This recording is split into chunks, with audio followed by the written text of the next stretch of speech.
Welcome to the Dungeon House, where a bunch of regular people with regular jobs gather to play Dungeons and Dragons. We aren't professionals, so if you hear food ASMR or a baby in the back, just understand it's normal. This show is recommended for those 13 and up. The music you'll hear is brought to you by William Heaton and various other artists. We're glad that you're here to share in the fun and laughter, as well as the challenges along the way. So come on into our home, take a seat on the couch, and enjoy the Dungeon House.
Oh!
Check your headphones and see if you're popping out there. I can see the green outline, but maybe I'm too light. Let's see. Okay, hurt. So ready to take care of Barren's sister. What's her name again? Elise. Elise. It's a little loud, but it's fine. We're usually quiet anyway. Okay. And also, what's the arrangement? We've changed it up a little bit. I think Chase has said he likes it over. I'm gonna go on this side because that way, like, if they need to corral Hayes, So I'm here again. You're probably just in your normal spot. We'll fill I think in you're the- still. We're all if you need pizza. What we're going to actually do as part of this session is we're going to play musical chairs. I'm going to play a song, and I'll just keep flopping up. But when you get to my seat, if you sit down and read my notes, your character is just a little. It just down. Someone puts the wish spell against your character. It just says They had a vendetta against you since I had birth. two things. Yeah, That I meant to bring up with you earlier in the week, but I didn't. that's okay. Number one, in our table rules, Yeah, using an offhand to attack is not a bonus action, or it is? it's not a bonus action. Right, but I still don't add any of my. Correct. Yeah, correct. So it has to be a light weapon. Right, so it'd be my deck. Okay, and you're fine. It's a scimitar. Scimitar is also light. Yeah. Scimitar with my. Yeah, So you got that's the one that does my damage. One hand, then offhand, and your offhand is just a straight roll. There's nothing added to it. Okay, and but doing. Well, you still have You your still have the attack proficiency. to hit. It's the same thing to hit. But you just don't add. You don't add extra dex damage. to the extra damage. And then number 2, I meant for Pinky to be sending a portion of her earnings back to her human family. Sure. This entire time. That's fine. Okay. I think that is more than good to just say yeah. Okay. I think that's fair. Cool. Giving her some like, letting him know what's going on, saying, "Hey, I'm still alive." Here's some money. Should I turn on my camera so people can see my mug? I don't. I didn't. I did. Turn mine on. I should get some pizza. Yes. No, you just need to wash your hands. Hey, dude. Did you say? It's so fast. I'm so fast. You can't even see me. So fast. Do you have enough room to play tape? Oh my god. Yeah, that should be good. Hey, Hey, dude. Do you want to play with some dice? hey, dude. Hey. What What do you think about this? You like just being right here and snuggled up and You down? feeling good? You just like It's gonna be a rough session with this one, but It's already at least we can tag team it. Oh, and he also got a finger poke today. It's much. You should actually ouchie. Hey, it's good to see you, babe. Whatever you want is yours. And I'll just have meat today because that was feeling what it's like. So, Oh, I'm sorry. I may not be able to eat a whole ton. This is sick, but yours to take home. It's your little bag. love it. So I just rolled a 7 and a nat 20. Dang, I had a 12, so it's decent. Also, before we start, 'cause I know we're Over there. Look like I picked my Ready? phone up. Yep. Is it? Yeah. boy, Oh, yes. you know how your armor class was really low Uh-huh. in my campaign? Yeah. There was a magic item that was specifically brought your AC to an 18. Wow. What was that? It was one of the needles. What was I supposed to do with it, though? Eat it. You're supposed to. You put it on your skin, like you just like and it forms a tattoo on your Ready? skin. Interesting. Dude, I had one of those needles the entire time. I just didn't know how to use it. I should have checked it out more. I mentioned it in the note. Oh, did you? Mhm. Oh, I guess I didn't read that. I should have done my that's what I should have done. Whoa, did you see that? It all worked out. That was fine. I didn't die permanently. Your soul is just slightly less connected now to your body. I mean, who needs a soul anyways? Sounds like a lot of extra baggage. Not vampires, that's the thing. Yeah. Does that make her more vampire? Probably. Cool. We're having a lot of fun. Alright, Chase. Time is yours, dude. The time is now. Now is the time. Okay, it's been a while. I think we're ready to get this started. Except one thing first. I gotta make this. Let's start going.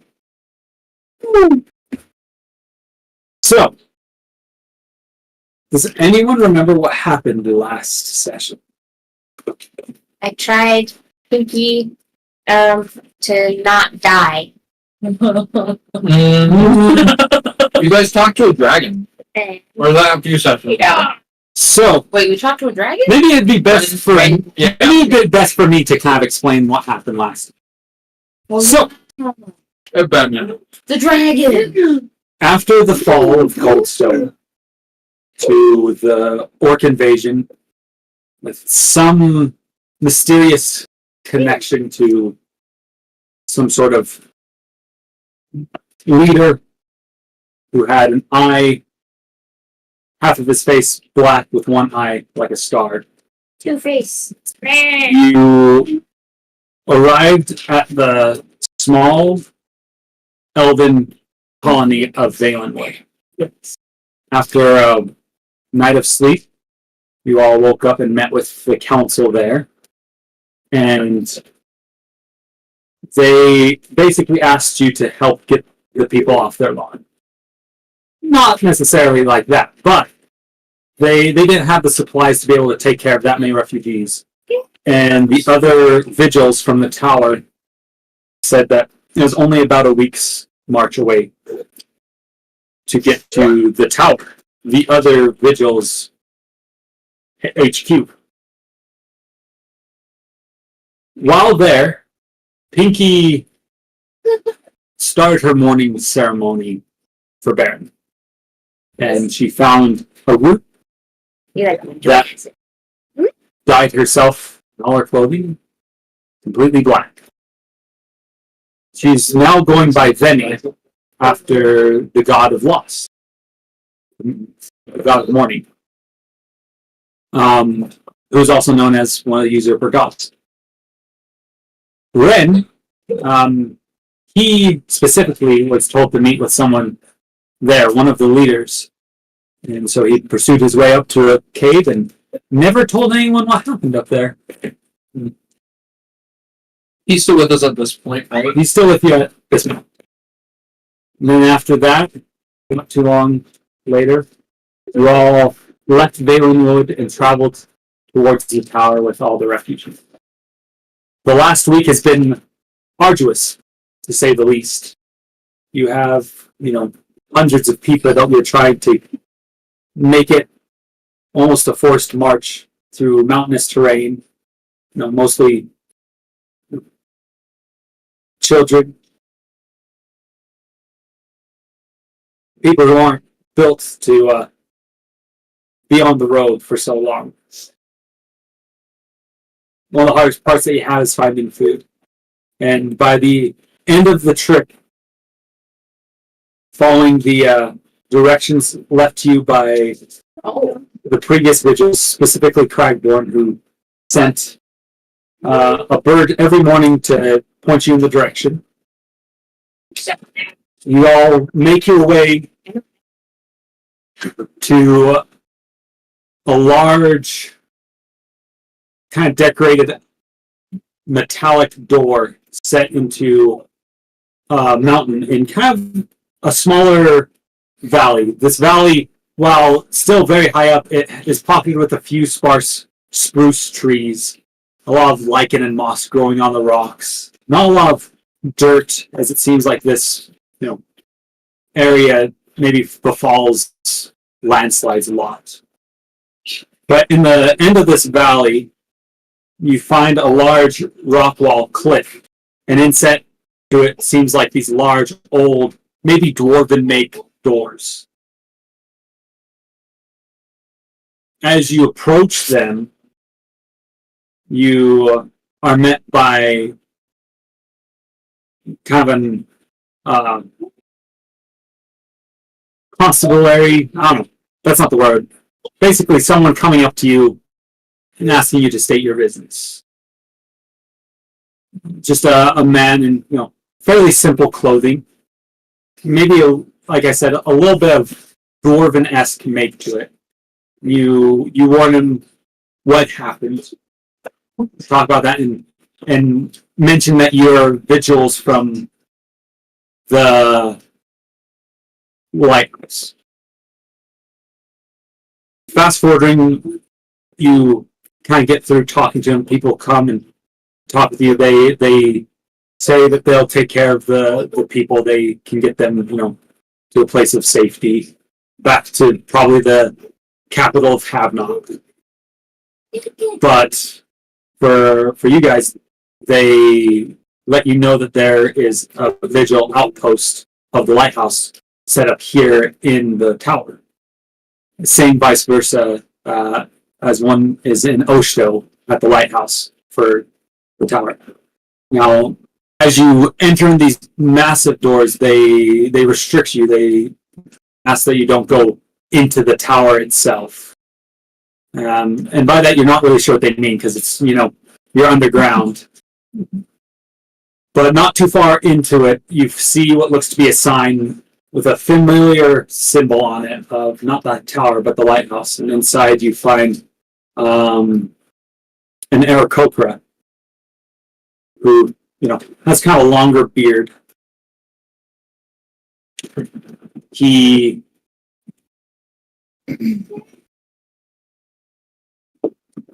welcomes you as one of his guildmates of the lighthouse, and he introduces himself as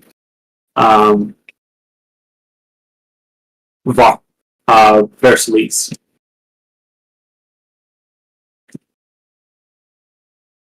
Kind of a way to describe what he looks like. He looks more like a brown eagle, less, white and more kind of spotted brown, black, with a little bit of white spots throughout his look. Still kind of like a large pointed beak and piercing yellow eyes. He seems to be a little bit older, as he kind of has like some white tufts of almost down feathers kind of starting to line his lower bill, his lower beak. And as you enter his shop, he says, and you've kind of explained your situation.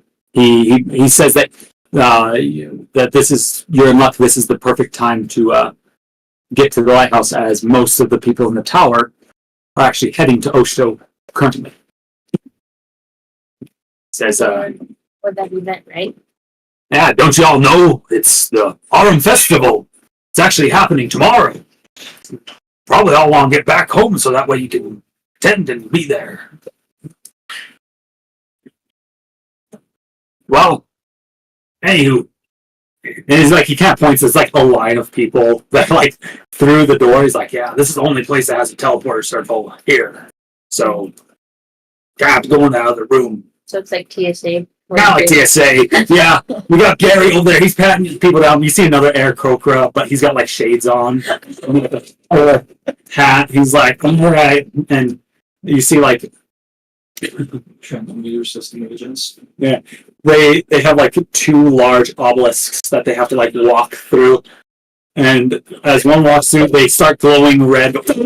I'm like, okay, like gotta check your pockets. He grabs a little potion, shakes it. Do you know how many milliliters this is? Anyways, as you guys eventually make it through, Versailles, the Air Kokra at the tower, since you're, part of the lighthouse, he's not worried about contraband heading to Osho. He trusts you, for better or worse. You guys are teleported back to the lighthouse. And you find yourself in the same dioptic ring where the teleporters are set. You see Ihab sitting at his desk. It looks like he's maybe doing some Sudoku. He's also got another Ihab behind him that's telling him, what moves that he should try doing. He's like, I don't know, nature. I don't know if you guys remember Ihab. He's the curator of the lighthouse, and he's got some clones. So that's why you see a few of them walking around. Do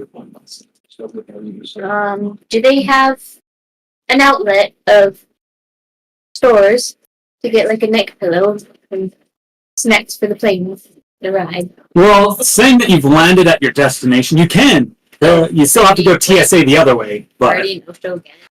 Yeah. The teleportation was pretty efficient. yeah, it was actually not that bad of turbulence either. Are there some people that actually get neck pillows for teleportation? For sure. I mean, patient stories where Like, Dude, like arms. the suitcase never arrives. Which is like, So literally, once you get there, you would have to use the neck pillow because you don't have anything else. You don't have any clothes. yeah. It's like a portable neck pillow. You have all your stuff packed into it. yeah, didn't you lost your fingernails, right? Yeah. No?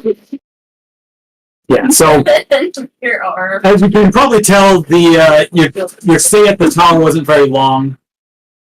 But maybe in the future we'll be able to go back and explore that. As for now, you have more pressing business. You have a festival to enjoy. You have It's easier to inform. I'll say festival to inform, a party member to mourn, and a mission that you've been given to find out what's going on with missing children in Devonshire. With that, what would you like to do first? Now, just to warn you, the festival starts probably the next day. You guys are arriving kind of at night, though, just so you know. So it's like, it's fairly late in the day. You probably don't have too much time left now. And the way the festival works is the festival starts tomorrow night and goes through the night to the next morning. So you have about a day's worth of downtime before the festival comes, and then after that, it'll probably be good to get started on your mission. Okay. I think for Opal, things would probably start to set in. Like she lost another friend. She couldn't do anything about it. So she probably has bags under her eyes and looks exhausted, but is going to try and put on a face. But she may need some time to be in an area where Barren was not in the lighthouse. So she's planning on trying to find some maybe solitude out in the town around the lighthouse, like surrounding countryside. No. Or is she just going to just wait before she goes back to the room? Yeah, probably find a corner. There's always a quiet place Quiet, no alcohol. A peaceful area. The commons does sometimes have alcohol, but they also have normal booze. It's it's kind of like a cafeteria style. You want to head over there? There's some place that Barren was not. Okay. Yeah, I would say the place that you would find would most likely be. I think Opal will just go to her room as quickly as possible. Is everyone else going to the rooms as well? Or are anyone else not planning on doing something different for the time? Lydia's definitely heading to the room first. She's gonna find. Oh, I forgot her name already. Elise. Elise. What's my middle name? Adelaide, what would you like to do at this time?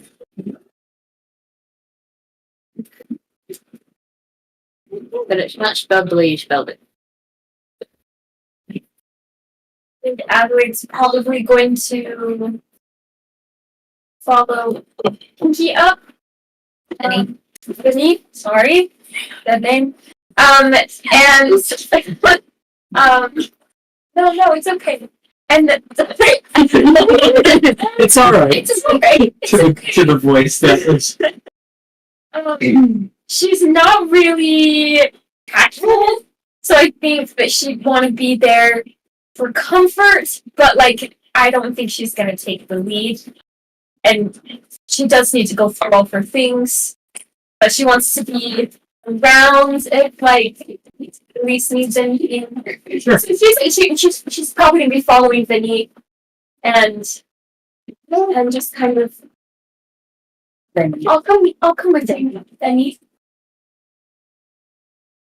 I'll be there for support.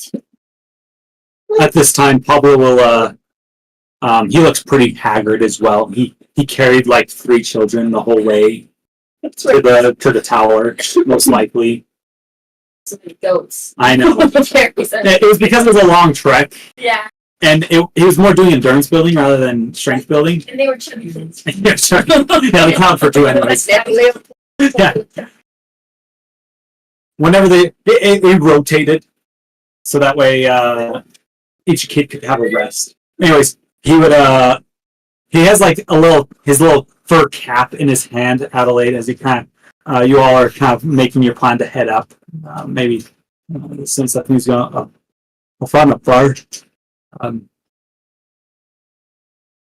Would it be okay if maybe I came to the room later? Let me take the pack, and you take as much time as you need. We'll just make sure that we see you tomorrow. I will be back later this evening. And you see that he starts walking towards to leave the lighthouse proper to head out into the town. I feel like Opal would make a joke, but also not actually. But we're not going to. You seem, Yeah, it's like, well, don't be Adelaide- secrets or nothing. Adelaide, you have a fairly high passive insight. You would see that he seems pretty excited to be back at the lighthouse. Good. He met a woman. That was my first thought. A woman or a wizard? What is Or a Hafana. Anyways, wait, what? A woman. A voting? A woman. don't know. He's just walking out. With that, so you guys head towards. Ren is also following. He kind of seems a little awkward, like he doesn't really, He's like, "Oh, I've had people die in my life. Dealing with accepting death right now. Yeah, I have my mom in a jar." I don't know if he doesn't feel like he's the best at dealing with death, anyways. So, yeah, I don't know. He's probably going to take a back seat on what's going on. Yeah. The conversation that might. Before we actually get up to the room, I do want to point out that Pinky, as we said before, is completely black now, except for she still has pink eyes. There's nothing she can do about that. So you can imagine pure black with just pink eyes. With pink eye. Oh no! I don't know. I was thinking about that earlier today. I'm like, that's a little unnerving. That is very unnerving. Like a bat. It's just like the whites of her eyes and pink. Ooh, you could hang up. You should hang up upside down now. That's creepy. Get a bad cape, right? See, that was a bad. Batty. Wait a minute, I don't know about this. Anyways, as you all make it back to your rooms, you get to the door, and you can hear from inside what sounds like humming.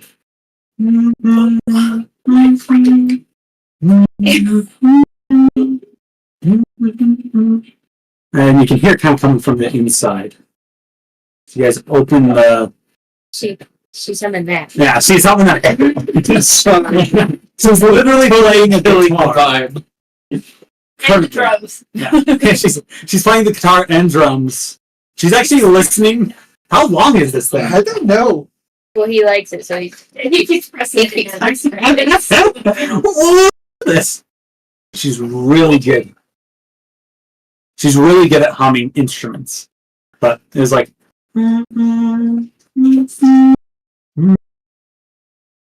As you guys come up to the door, as you open it, the first thing that you would notice is the common room seems to have a little bit more books around.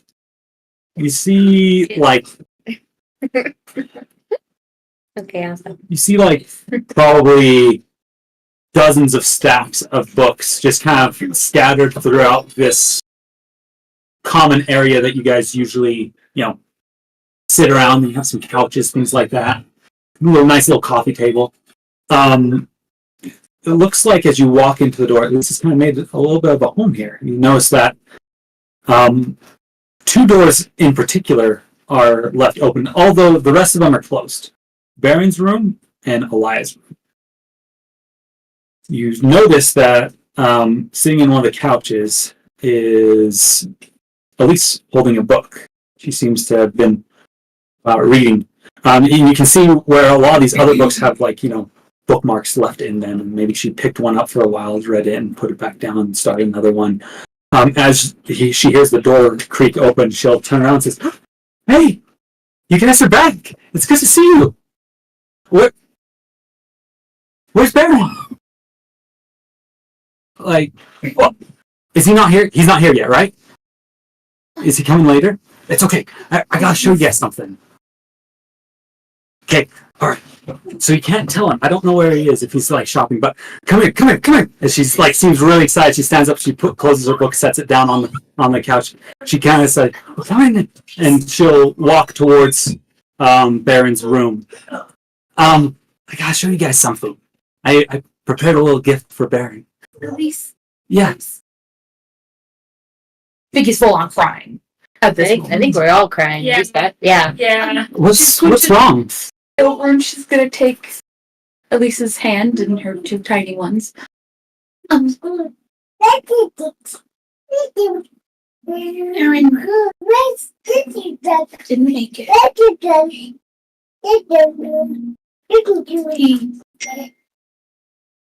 He died. This Um, is not a really funny joke. But I prepared something for him, and now that you're right here, it's a joke. she is like gesturing towards inside the room. You can see what looks to be a little stool, and you see some what looks to be like hair clippers and like a straight razor, a little mirror prepared.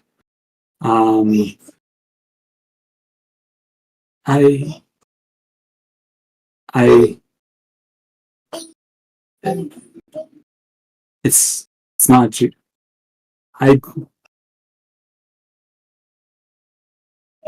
What?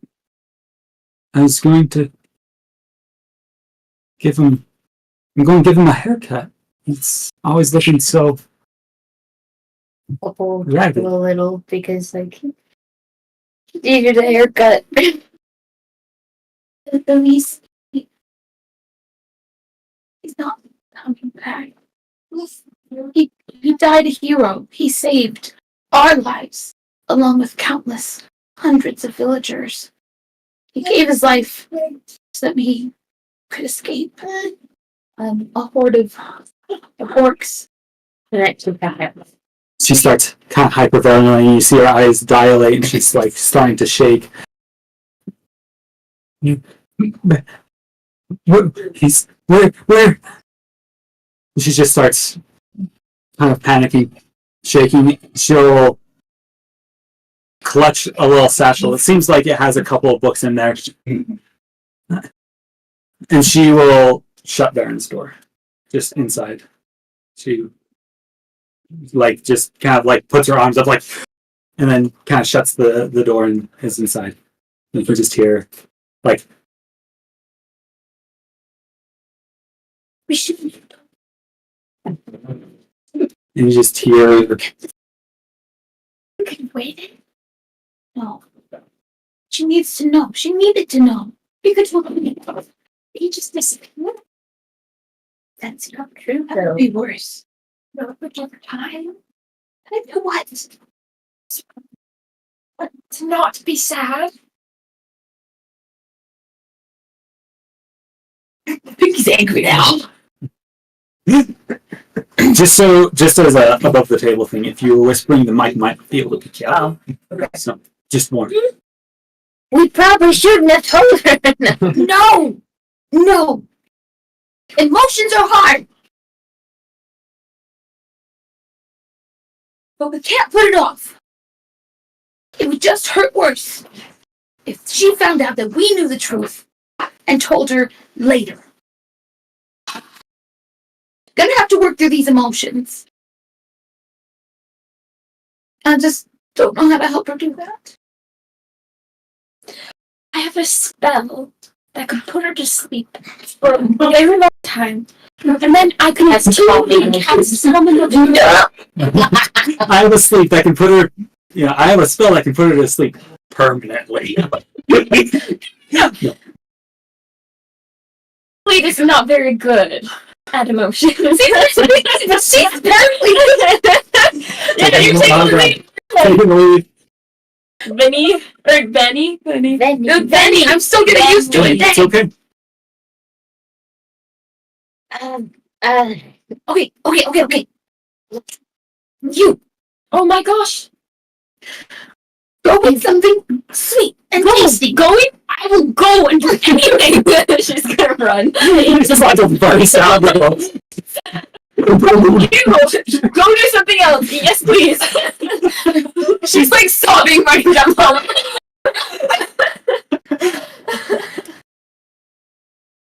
Now that it's just Opal and Venny, all that you can hear currently is just soft sobs coming from inside. What is Ren doing? He just goes to his ring. Well, I gotta go feed Donnie. Oh yeah. So Imagine that he's like actually really like He- his little sister, he- and he's lost. he's he's in the he might lose his entire family. No. So I think Ren, well, it's funny if he's just like, no, he would probably say, I don't know if there's really anything we can do, but I think Barren's probably the only person that she had. So I guess maybe let her know that we're here for her.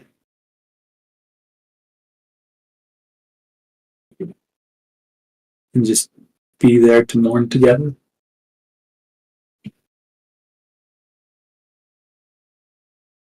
I think he's going to wait 2, maybe 3-ish minutes, and then she's going to knock softly on the door. You don't hear a response when you first knock. Elise? Can I come in?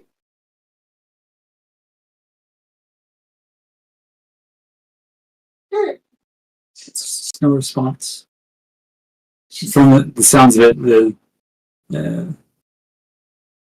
just the soft sobs coming from maybe the directly opposite of the door. So no way I can mess myself into the room. Well, I will say this: you can always try the doorknob Yeah. and see if it opens. That's what Piggy's gonna do. She's gonna try and As you turn the doorknob with all your might, it opens. And you see her sitting on the other side, knees pulled up. And I should describe. Elise is her age is probably around 13 or so. 13, 14. So just barely, starting to grow up. She looks a little lanky. She has kind of almost, and McKay, correct me if I'm wrong here, but she has lighter hair than Barren. She has kind of almost blondish, dirty blonde. hair.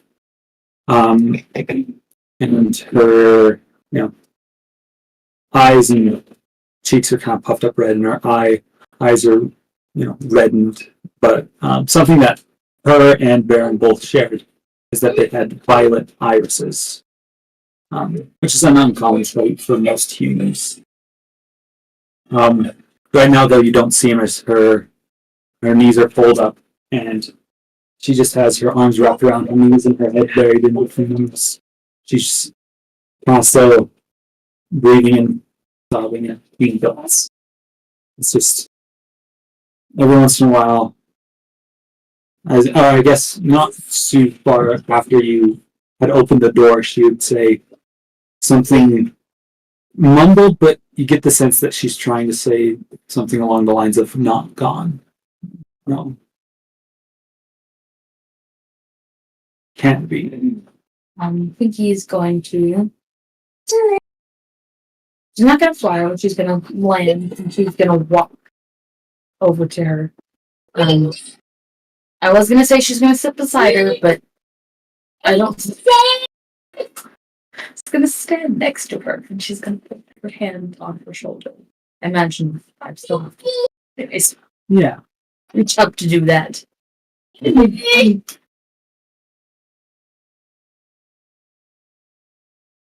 are here for you. We are mourning as well. You don't have to mourn alone. And when you're ready, we can talk about options. But for now, let's mourn Barren. I'm sorry we didn't have anything that we could bring back of his. I don't know, did Barren give anybody anything? He gave us sarcasm. I have pants being made at the lighthouse again. Size. But see them. Those are probably done by now. Oh, well, it's been. Weeks. She would say it's been over a month and a half since I last saw him. He gave me, and she, she's still crying right now, but to, not have to ugly cry and also try to talk right now. She would say, he gave me this, and she grabs her satchel and she grabs one particular book. It almost looks more like, kind of like a children's collection of stories, but like it looks like she's decorated the outside to kind of more have that feel. And as she grabs it, she holds it close. He gave me this.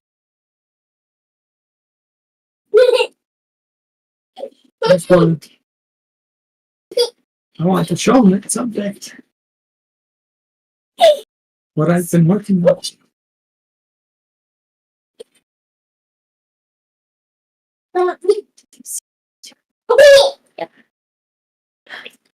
As you both sit there for a while, the minutes turn to longer and longer. And I imagine eventually, after crying to the point where he can't cry anymore, she'd eventually, with your guidance and swatting, go and lay down in the bed and eventually fall asleep.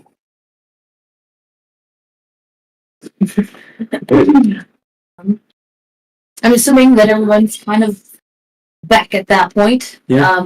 By that point, everyone's kind of gathered up. Elise was not able to eat the sweet thing, but she brought back. What did you get, by the way? Yeah, what did you get? What did you buy? Still crying. Strudel! Strudel? Elise is asleep right now. But I'll take that strudel. This is really funny. It's okay, I bought several more.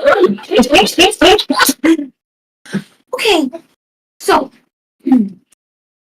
as Barren's teammates, party members, whatever. Yeah. I feel responsible for Elise because I remember Barren saying that their mom is gone and their dad was a bad guy. So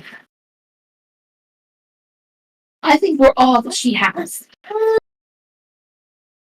So I'm prepared to offer that she can just stay here and I can use my personal money that I earned for her and give her an allowance of sorts. Or I'm going to offer to send her to Anna and Peter. The humans that I found when I was exiled from my fairy village. And that they would love to have her. I send them money. And they look so wise, but they're comfortable. And they're good people. So those are my ideas.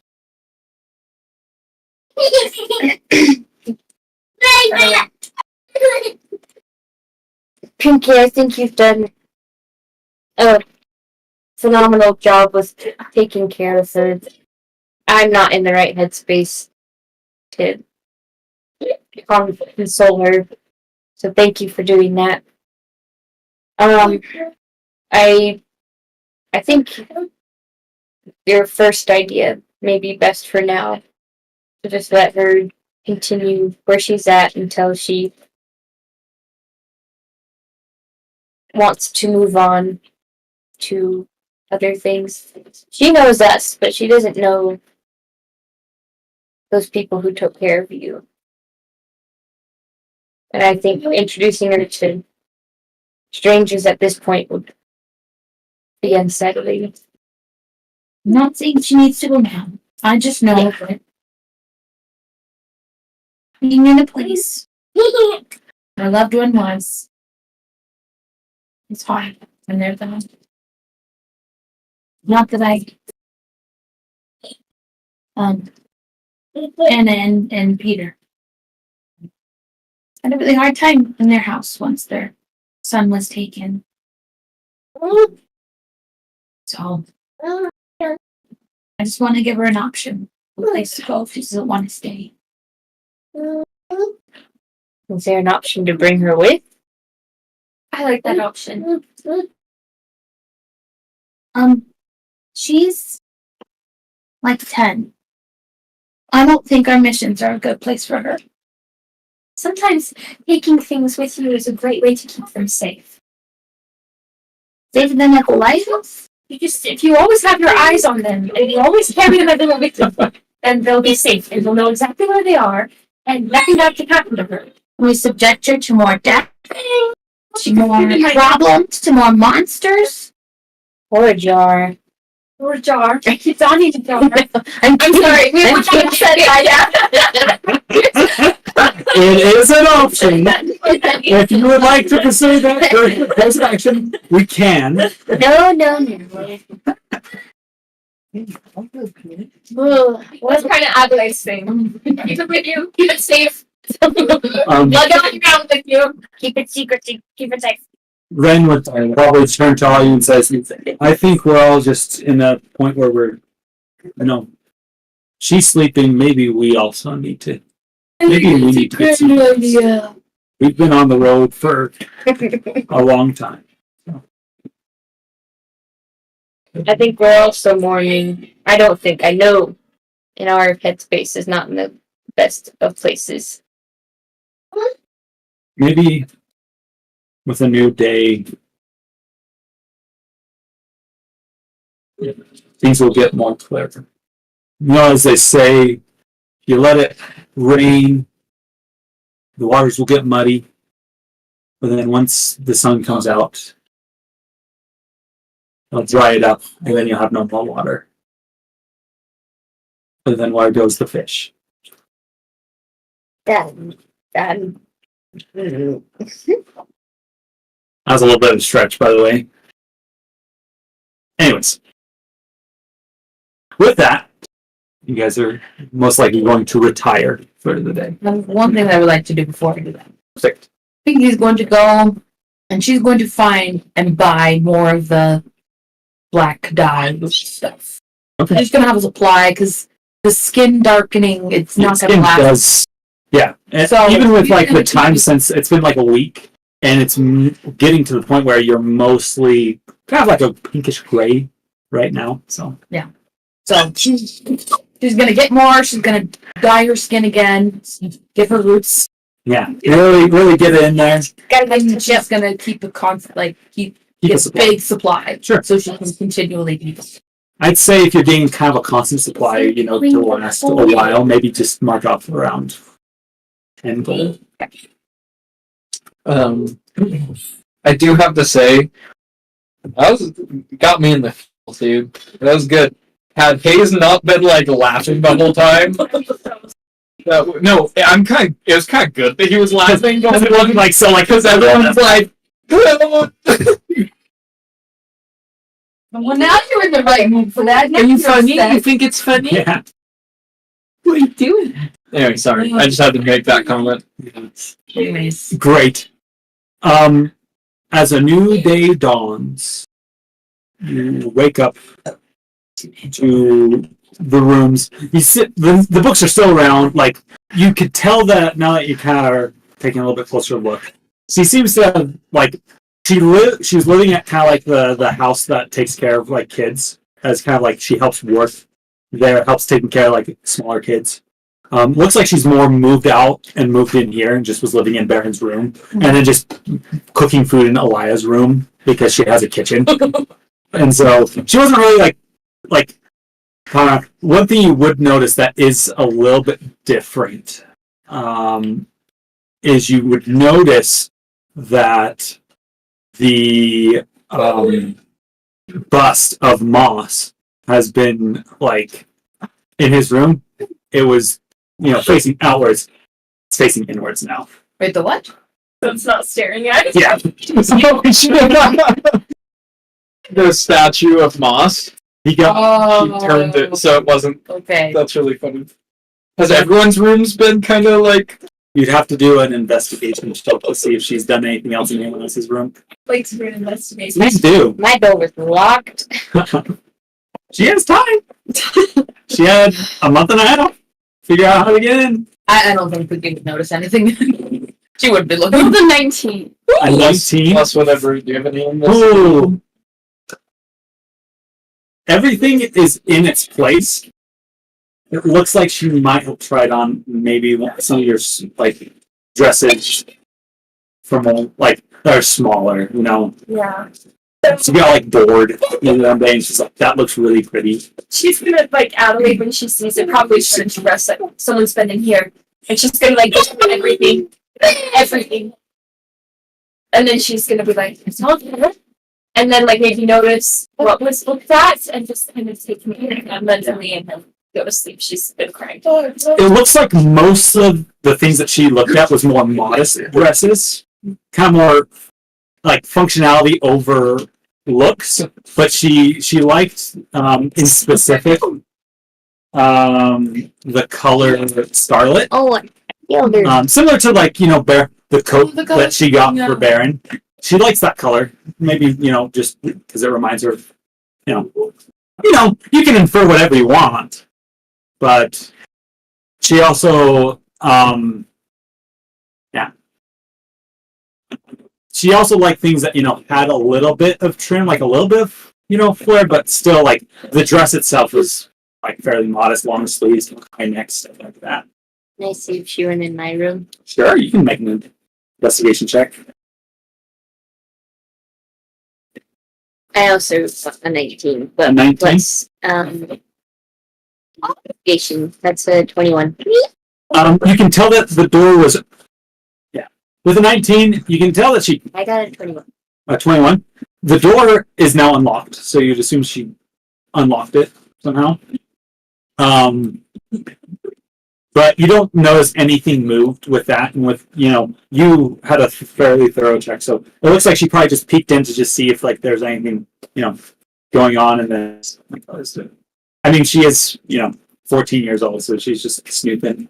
When you live at a place and like there's like 6 doors that are shut, and you're like, what's going on? I think I just lost connection for a second. We're good. Crashed. Anyways, well, Well, When I someone did lives have there- a journal. Mhm. I don't know. she with a 21,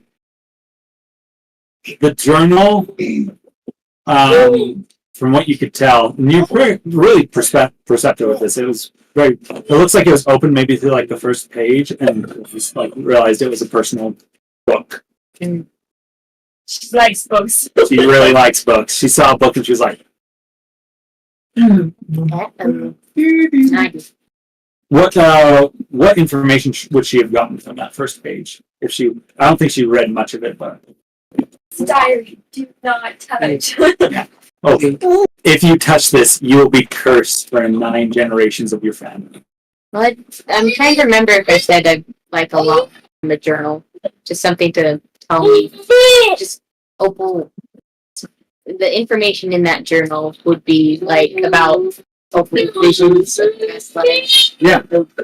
Things connecting dots to evil things. I remember when we left, that Faith was like, I lock it. I like not particularly. Did you not keep the journal with but you? not like she was very like made sure that things were secure before she left. Like I do remember that. Let me make a check to see if then she was able to open it. So with that, then she wasn't able to. Oh, she noticed it was locked and probably thought, okay, this is Yeah. personal. Given it about another month, maybe she would have tried harder. The boredom was So we're taking her with it. I think I'm actually going to make a check to see if she's in my room because I am placing the $50 size stained glass tulip on the shelf, and she will probably. They also have And the- statues. You have the mini Like, statues. she did that. The trouble. She would have died. Remember the statues where he You find a body in your room. I secured them to my shelf. Remember? Like I. Pulling them down. I forgot about that. That's so wild. Oh my god. Oh. Well, it's not that we can find anything particular in my investigation. It's an 11. So, interestingly enough, they've been removed, but all of them are still there. So you would assume that no one was up here. No one up here. Okay. But like She my goblin face rock, my coral beads, weird tart little beads, no obsidian eyes. This is why we have a note taker because of those small intricate details. I was like, where did this come from? An old toy, the old toy from the temple that zipped around. Is that Yep. is that like activated somewhere in the room? So, no, it's still there. Maybe she caught it. She had a long enough time. Yeah. Okay. I just imagine that interaction. Touches it, start firing. She's like, no, Just keep the door shut. Keep the door shut. yeah. A few days go by. She still hears it like moving around. She's like, I gotta get this before they get back. That's actually what she did yesterday. Anyways, First experience points. one thing I would say though that you guys would have heard, as you guys are kind of getting this ready, you'd have heard a knock on your door.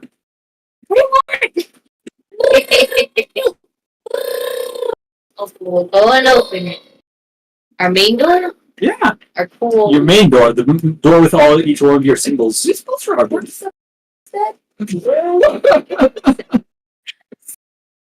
I think we do need to report that. Alright. Opal answers.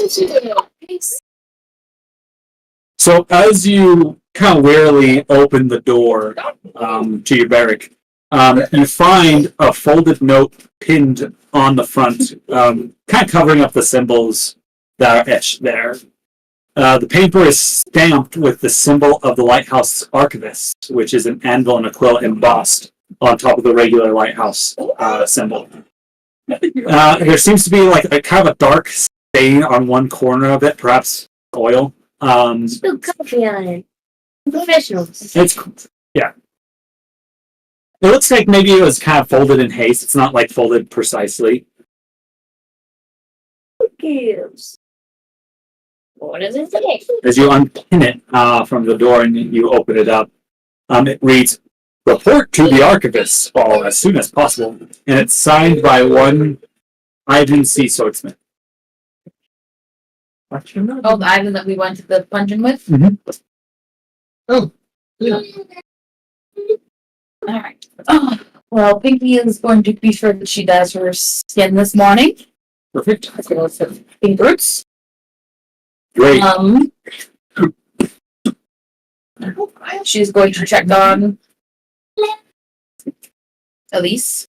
As you check on Elise, she seems pretty quiet.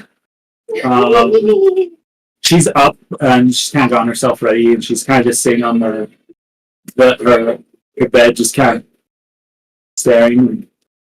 And as you kind of poke your head in, she'll be like,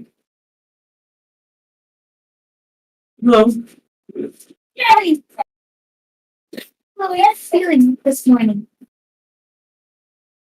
I don't know. you like to go get something to eat? No. I think I'm good. I think You tasted this from last night. I'm just gonna put one of the scones on whatever Fruit surface salts, is the right strudel. strudel on whatever surface is available. That looks really good. It's for you. Eat it when you're ready. I think I'm gonna eat today. I'll come check on you later. He's just gonna like pat her cheek a little bit. It's a bad deal. She seems to be like,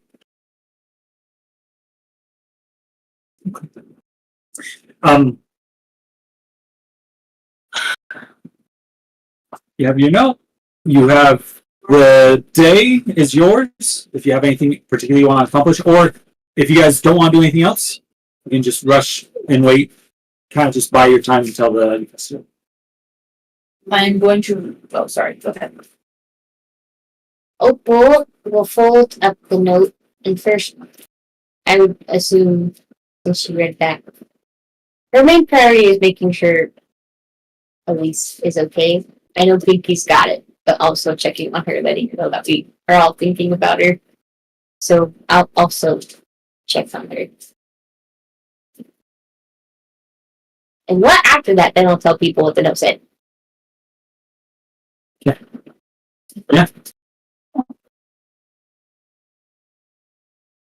Adelaide would also check on Elise. So probably like Both poke our head. yeah. All right. And then maybe you should try to track down Pablo. Pablo seems to. Pablo, no, He returned last night. he didn't say. Okay. I didn't say anything because he's he's like the wind. He comes and goes.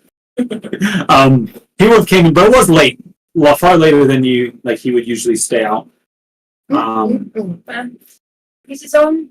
I was gonna say he's his own man. And he seems to have gone up. He seems to have gone up really early this morning, and he was already out the door. There's a lot to do in the tower. Okay. What did you have? You got a knock on Elise's? We were gonna check on her. Yeah, she checked on her. I was just thinking of that. Is there anything particular you want to do while kind of the checking what's going on?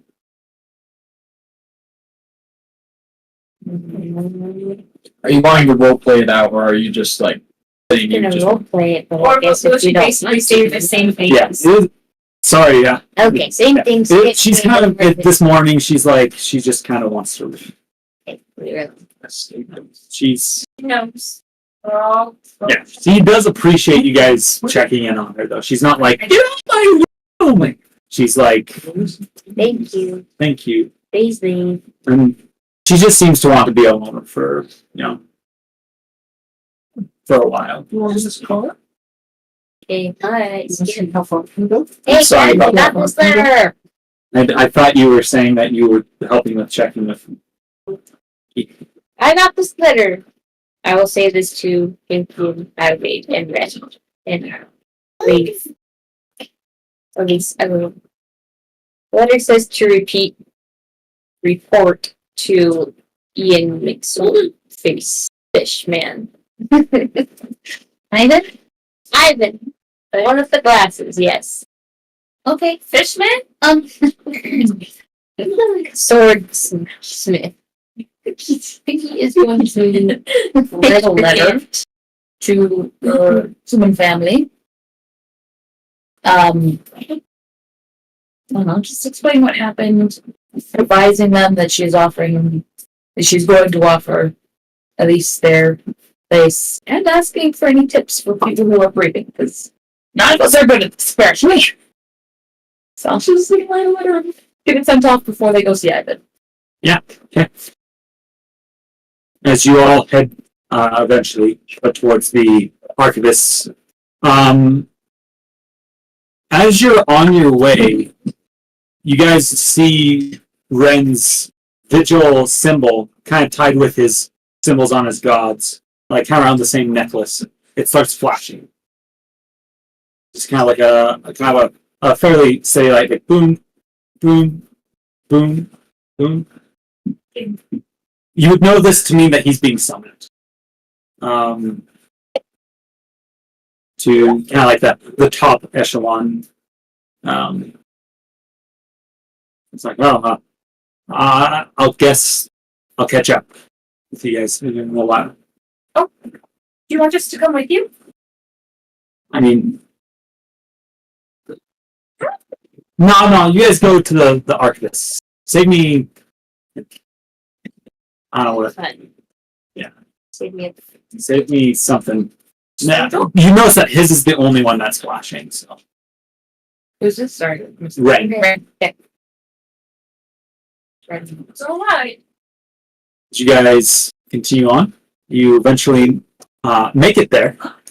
This familiar sense of small tinkering projects halfway completed, workbenches around.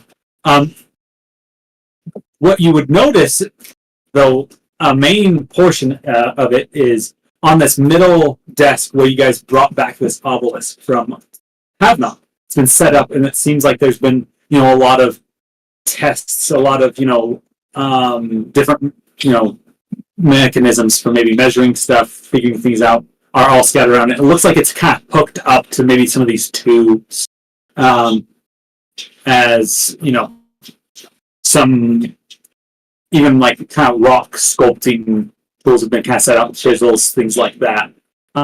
You notice that the obelisk itself looks like it has had some chips maybe removed out of it. It's like they've been doing some experimentation. You can hear behind the curtain on the far side some voices like, "Oh my gosh! Another legendary action? Oh, Holy cow! This mound guy is freaking insane! Oh my gosh!" As you look over, he pulls out this giant sword, and he's going to stab you, T. No!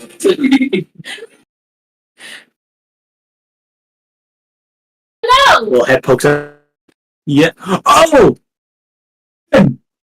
Yes? The people that you were messaging about the thing, they're here. Okay. It's not my turn for another 3 people. Okay, let's make this quick as he charges out the door.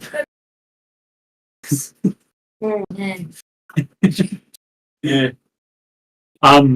The silly boys back in the estate used to play. None of them found wives. Good for you guys. See, we need the The secret. nerdy boys. You have to get married first, and then you're happy. So we're gonna play D&D 3 times a week, and then the misses are like, "No, you're not." No. How about you learn to... And I'm coming too.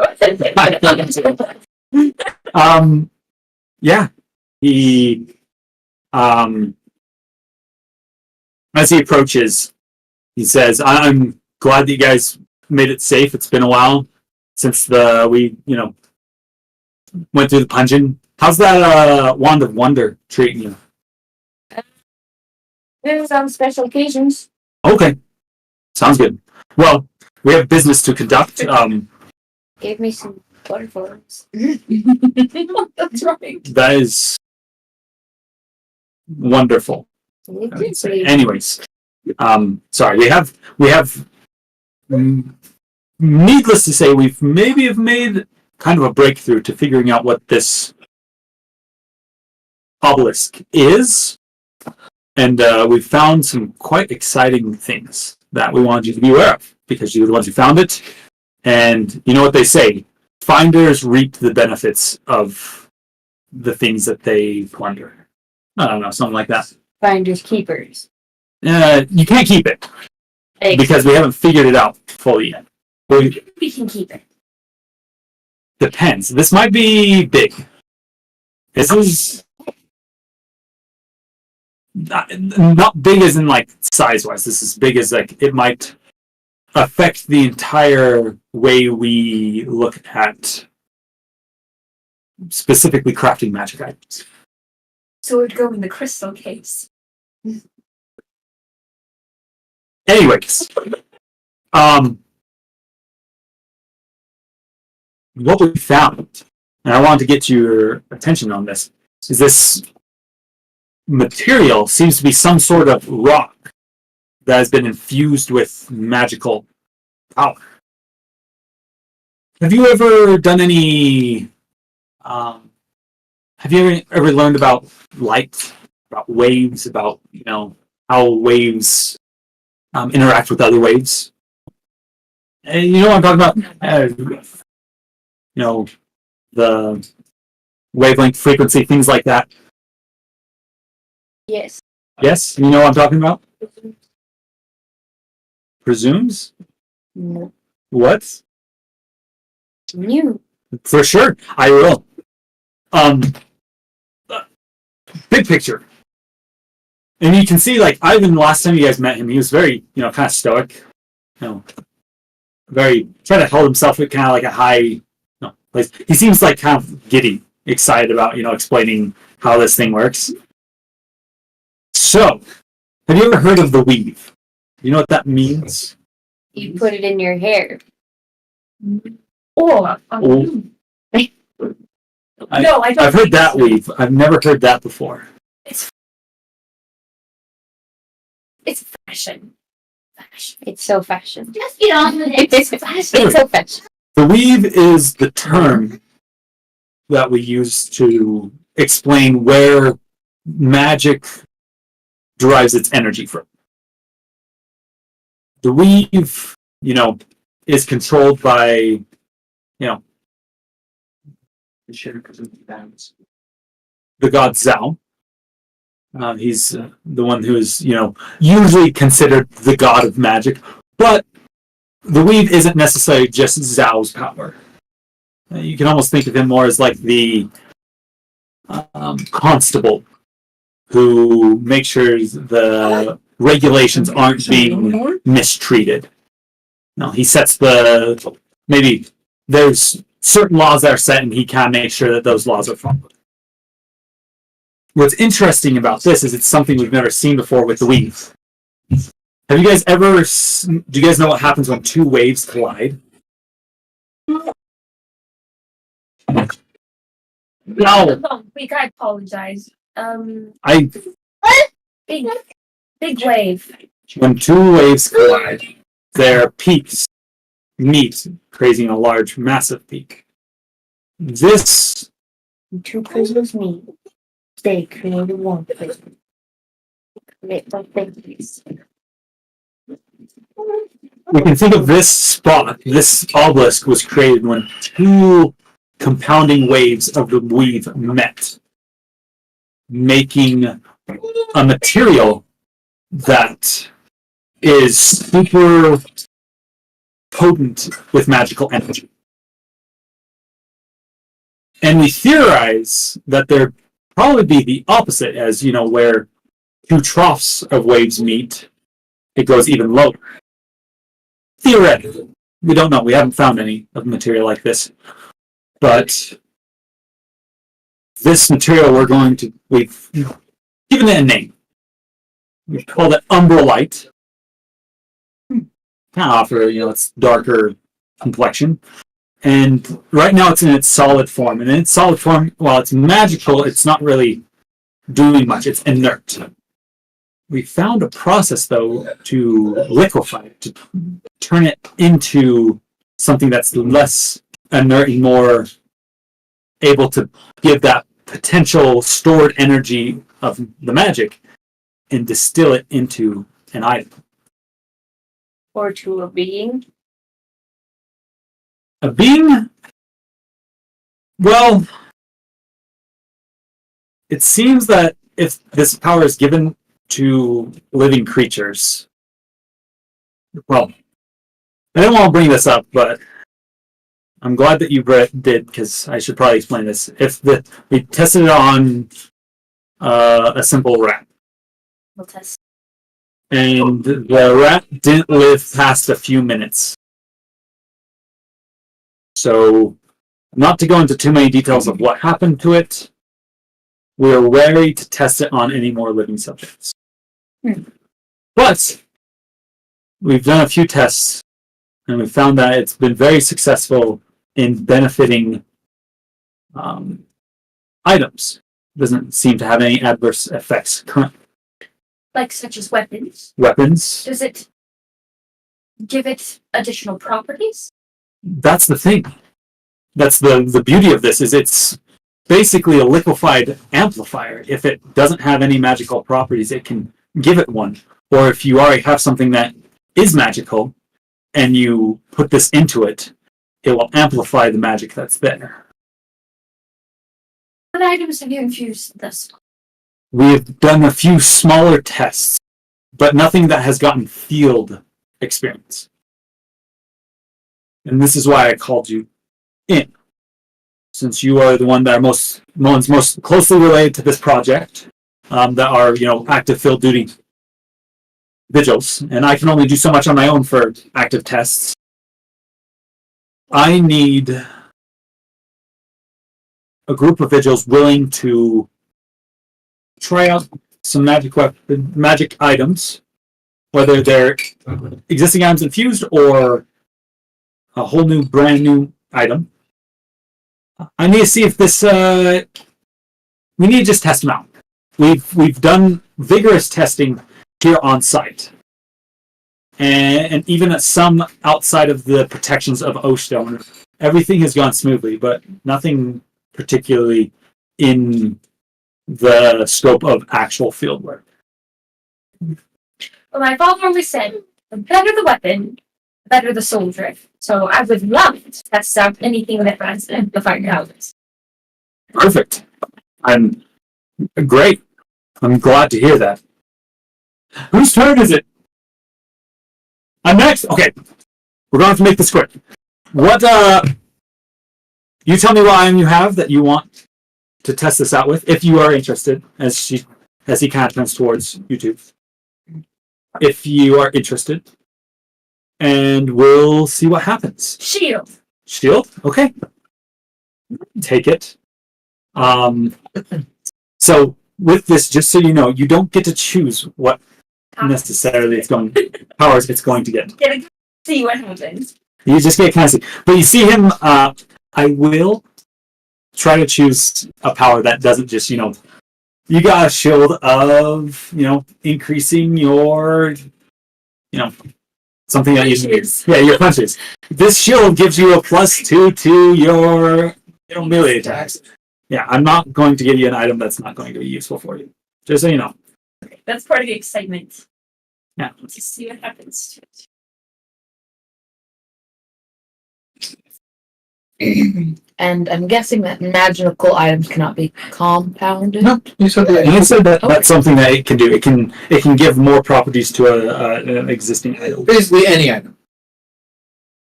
Just deciding whether I want to hand over my scimitar again, get something else, or if I want to maybe possibly get better armor. Since I'm going to be a melee combatant. You know. You do. Do you want me to talk over table? That would be great. Both are good. I mean, you could enchant your dagger so you have your second. Both are enchanted, or Oh, that's also a good option. or armor's not bad either because you are probably one of the squishier among us. Okay. So Adelaide, as you give him your shield, he gets it strapped in just kind of at the base of this obelisk. You see the tubes kind of running down from the structure itself. They turn on this light, and he says this light is kind of the closest thing we can get to kind of pure distilled divine energy. It seems to have an effect to it that allows it to, mold or shape this item, and eventually causes it to liquefy. as this light kind of beams down, he turns on the machinery and starts kind of sucking on the spots where it's hooked up to. You can see like the material slowly starts to budge, and it's slow. Once it gets kind of thinned out, it starts thinning out even more and becomes a liquid. And as it runs along these tubes down onto your shield, you see your shield kind of, as it hits it, it kind of crystallizes over kind of this dark shade. And as it comes back, you can see what looks to be kind of a symbol of an eye in the middle of it. The color hasn't changed, but it almost seems like kind of there's like almost a black engraving of an eye in the middle. Nothing crazy creepy, but he says, I think it should be done, as he turns off the light and turns off the pumps. Try it out. Okay. And he'll go like this. Did you feel any different? That actually. Let me see that. Piggy's gonna grab her knife. It's just gonna throw it. As you throw your knife, I need you to roll your initiative with advantage. Oh. Is it a shit? Like actually I roll for initiative, or I just have advantage on my initiative rolls? Don't you always have advantage on your initiative rolls? Do you? do. Oh, okay. Because of her thing as the. Oh, I forgot that she had You can that. give it to other people though, so Yeah. Yeah, She can get through some. Yeah, sure. Yeah, so the shield gives you advantage on initiative rolls as you try. You see it from the corner of your eye. It also gives you advantage on wisdom perception checks. Cool. So that's the two things it seems to be able to give you right now. Cool. All right. Who's next? I think I'm gonna hand over my armor. Your armor? I have leather armor. Leather armor. It's like studded leather armor? Light armor as well? Or is that. yeah, studded leather armor is light armor. Yeah, so that is. Some of that and then hand it over? It's up to you. I mean, if you can afford studded leather armor, why not? How much is studded leather armor?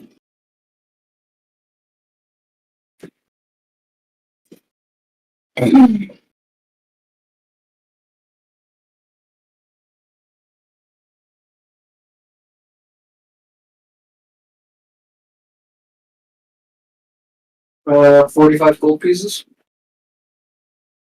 I believe. Cool. Yes, 45 gold pieces.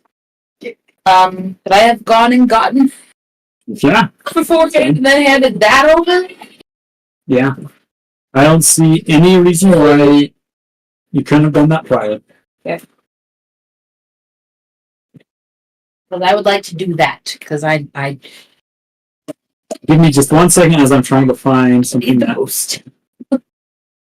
goes good with what you're rolling with.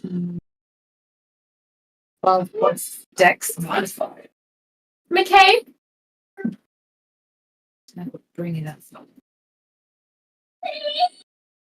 Not bad. Choose what to start with.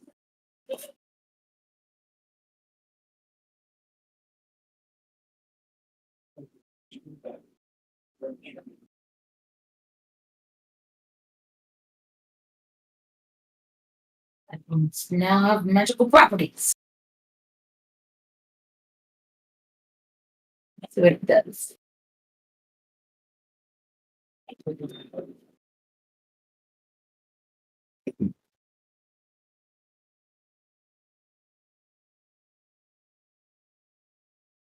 Sorry, I'm looking for something that would work.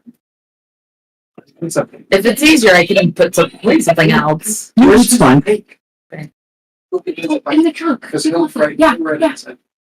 Okay. Well, hope someone's here.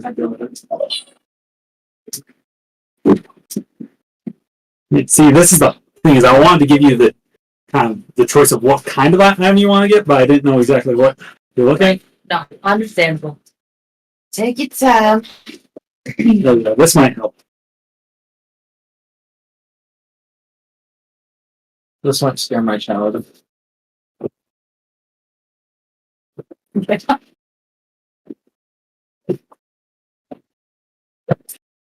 the heck?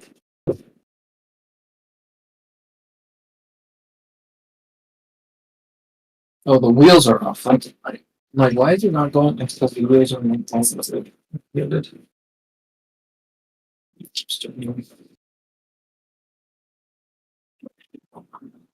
We'll see. Last time we tried the remote control portion of this, he was very scared.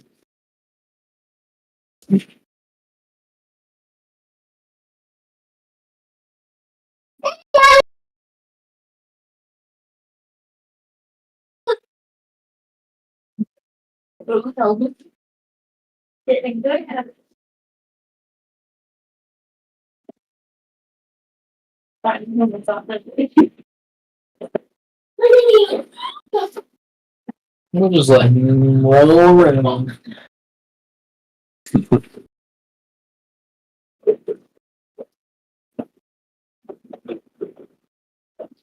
Okay, we'll do this one.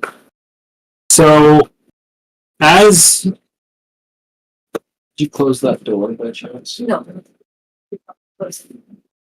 you cast it, you see the armor kind of envelops the magic, turning more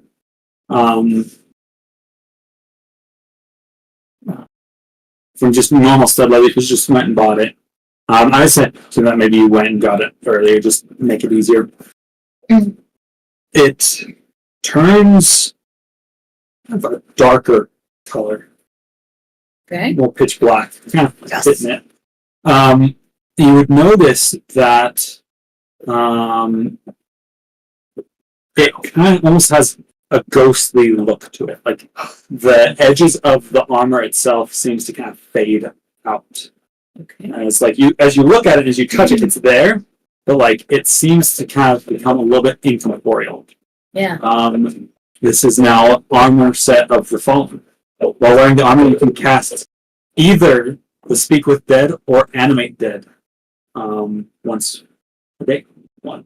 You have to wait until the next dawn to cast it. So Animate Dead or Speak with Dead. Once a day.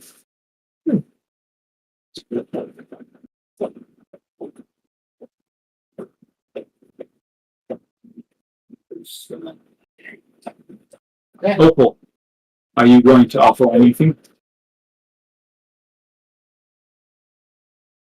It's getting enchanted with this test material. Opal, I don't think would, because she doesn't know if it's evil or used for evil or anything with summoning gods. She would not. Yeah, I can say so. Turn to you. Would you like to? Not until we know more. Okay, sure. Makes sense. All right. Well, I'm glad that you guys, Adelaide and Pinky, wasn't it? Benny. Then me. It's me. It's new. Okay, good. Just don't forget. Sorry. Anyways, I gotta get going. As he kind of like says, like a curt goodbye, and then just runs into the other room. Okay, where were we at? Wait, he died? Yes, that's what happens. And with that, we're going to take a break. Okay. Okay. I'll go tap the button. Let me know if there's anything else that you guys would like to accomplish during this day. If not, we'll probably just jump straight into the festival this evening. You guys want to? Cool.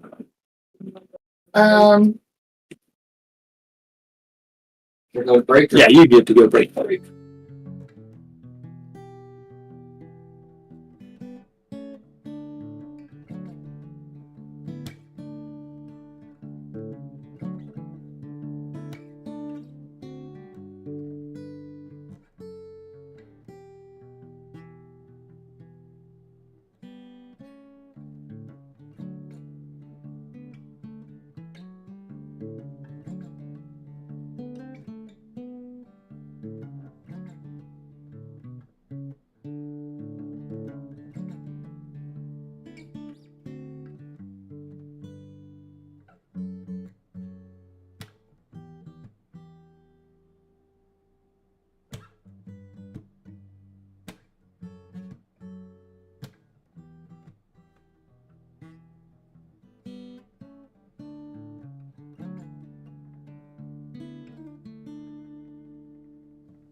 Like, That? Well, it's your mom. You know, where is this? Is mine. It's the sweetest thing ever, Joy. Yeah. Huh? You go downstairs. You bringing us stuff and you're sick is so Go ask your mom. Hayes, I have some. Mom has some. Tree. He's like, hey, don't forget about me. Hey, come over here, dude. All right, we're back. By the way, Oh, okay. we're live. All right. So,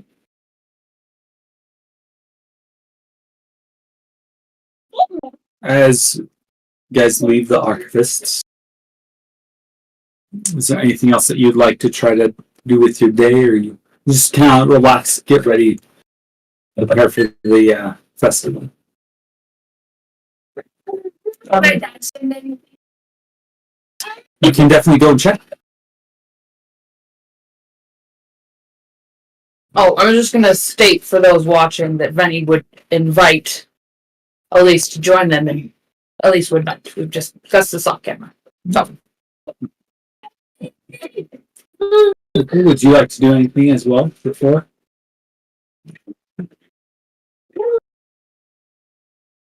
Opal would like to meditate in her room. oh, she's got a cool yoga setup. Yeah, he does. He's really practicing mindfulness right now. I think you're gonna fit, dude. So, as you, Adelaide, go and check to see if you have any, if you got mail, Did you say Chase? you head down to kind of the front desk where you can get your missions and stuff like that. It's kind of like also the post office, I'd say. Hey, dude. Hey, that's my arm. Isn't that crazy? You want it? Chase. You want up? You want to stay in your bike? Cool, dude. You guys should probably all let them know that Barren's dead, Moss is gone, and Lance. Like, all this happens all the time. I'm just like, all right, check here if they're missing in action. Check here if they're not missing. I'm joking. It's not a throw. But basically, it's, so is Moss. Moss is kind of pursuing his own interests. Right. Okay. And they're just you just haven't we heard. just lost them all along the way. Yeah. So. Okay. You would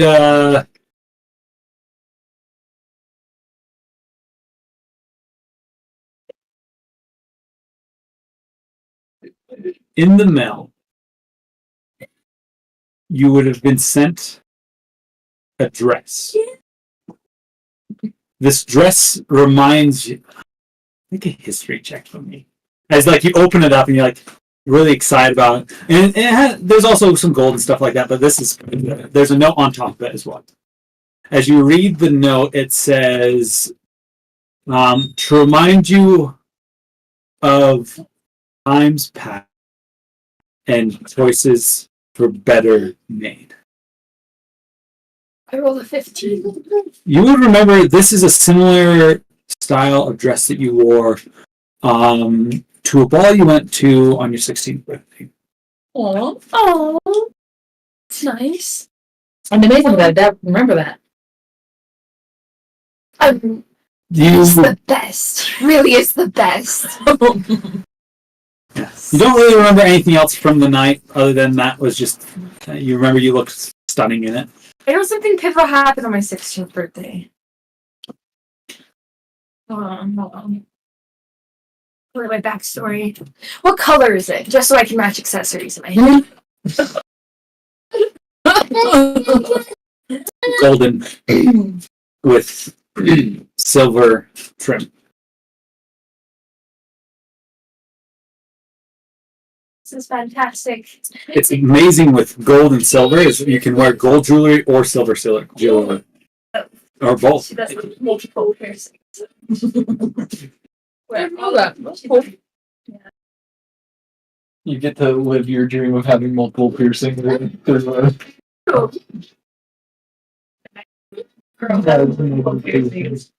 While you're down here, though, you notice that there seems to be a group of vigils just barely being sworn in after they finish training. It looks like this is the last batch of vigils to finish up right before they have to use the training grounds for the Arum festival.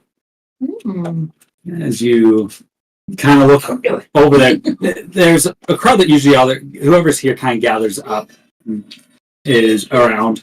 Do you approach it? You kind of just leave it to what it is. She'll probably gather up her things, after.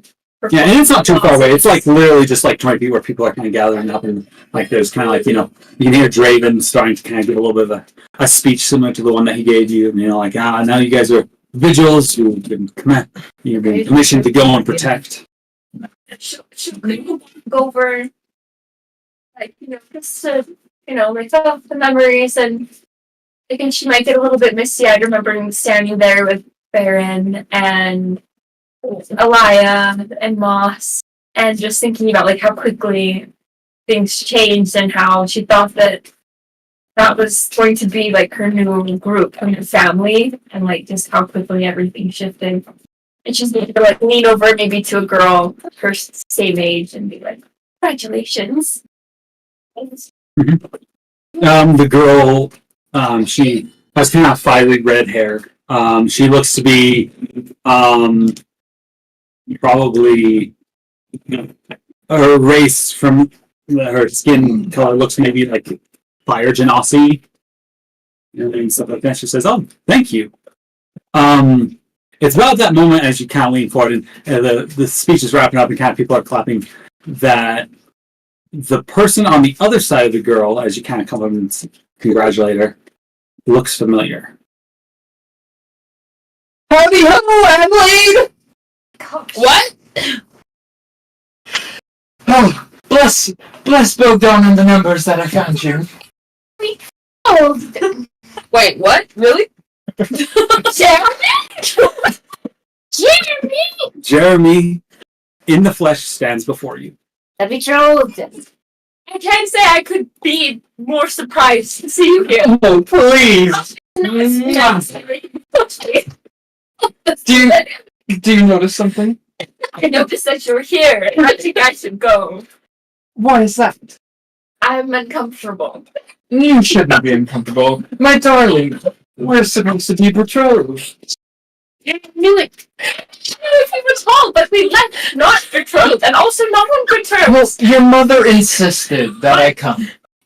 My mother! Well, I just asked her for details, and she told me where I might find you. Thank goodness. I don't have to kill 2 people today. Why should you have to kill any? You're increasingly closer. Don't look for me. I have to go. Gosh, I could just start walking away. Yeah, you'd notice of the lineup that seems to have just gone through the training. Jeremy, this lady, fiery red hair. There seems to be kind of like this older kind of bent over turtle, kind of tortoise-looking kind of person. Who looks to be kind of leaning over and just kind of keeping an eye on everyone. You see what looks to be some sort of triton, which is kind of like a fish person, kind of tall, standing up. As you kind of cut the exchange pretty short and walk away. Was there? His hair is still the mullet. The mullet? He still has the mullet. I wonder what he looks like. Describe him, please. Yeah. What does he look like? Okay. Because I don't know. I imagine he has kind of dirty blonde hair.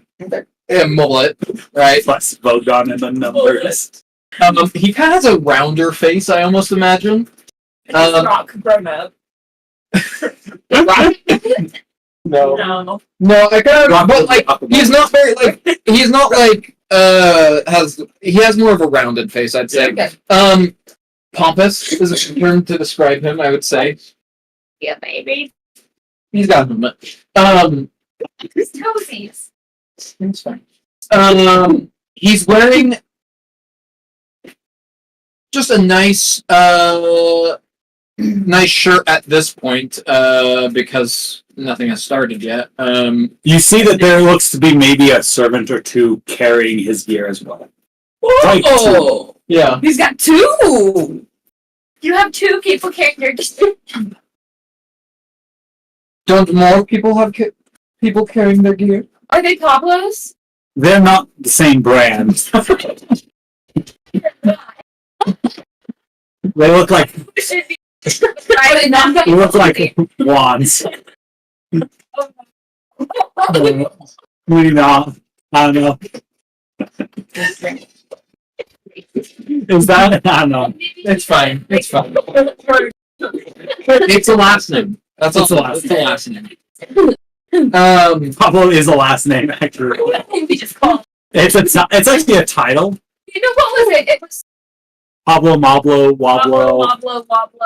Goblin. Do you know where I check in for the games? I have to get assigned a team. Oh no. I need to know how to help you. Let's just continue Just- walking away. Walking away. I'll see you later, Adelaide. I hope you As I'm you, sure you guys have talked about this dynamic, yeah? a little, yeah. Okay. Yeah. as you, St. Jeremy. Okay. And And you talked about you not wanting. well, I mean, he was there. I know we talked about Jeremy all together last time. as you, Jeremy was Jeremy. once in Jeremy one was episode Back at the back at her mansion, parents' house. the estate, and it's like something. I was like, I didn't want to marry Jeremy, mother. It was like a one-off It's not line. my thing. Okay. Yeah. Okay. I just wondered if Jeremy was the boy that Adelaide's mother bitch has been trying to set her up with for a very long time. Okay. Very They prominent family. actually are betrothed, but in his head they're betrothed. But it was never a thing. Yeah. It's It's not her mom. It's what her mom wants. We haven't really said what happened, No. but apparently it's not on good terms. I guess we'll just make it up as we go. I mean, he seems to be on good terms. Him. At that point, you probably. Not quite. But also, maybe you were scared of confrontation at that point, and it was. It's up for interpretation what would have happened. You need a blanket. Are you cold? Oh, I think you say something. Why? This was earlier. Oh, okay. Our house is your house. It's fine. Mikasa, I actually don't know that term. I don't know if I'm going to say it. Ceased. Mikasa Sufa. Cracker sausage just shoved in his mouth. You baby! Anyways, that is like, and now that you're thinking about it, Adelaide, the dress that you got is the dress from your 16th birthday, which was the first time that you were introduced to Jeremy. And Was it for? Do we know for sure if it was sent by his father or her father? you just The note was from. no, it was from them. Oh, okay. But he said better choices. So you know that your father has never liked Jeremy. And so he reminded you, that was the first time you turned down a dance. She turned it. She loves to dance. She loves, yeah. Needless to say, of anyone in that place you would have rather danced with besides, yeah. And there might have been, a warning, Your mother maybe mentioned something. Your father tried to give you a warning, but you've been gone for several months. Yeah. I'm still wearing the dress. Okay, perfect. Anything else that anyone would like to do, or we get to jump to this evening? Can't decide whether Pinky's gonna absolutely hate you. Benny's gonna absolutely hate you. Or she's gonna be so amused by this whole thing going on. that Yes, we have you to find out. might pull her out of her depression. Maybe he I will. was like, Jeremy, we didn't talk about that because we were kind of in some of the same circles. I'll let you guys decide. You can role play that bit. I would want to. I'll let you decide. If you don't know, then if you do know, I'll run with it. You got it. All right. So, with that, you spend the day kind of preparing yourself. You know that the next day you're going to be heading out.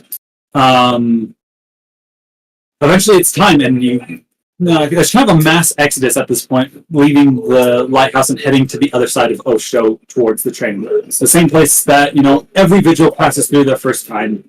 This is for the festival. And this is for the festival. And as well as you've seen a lot of people come to the... Chase, your laptop is about to get...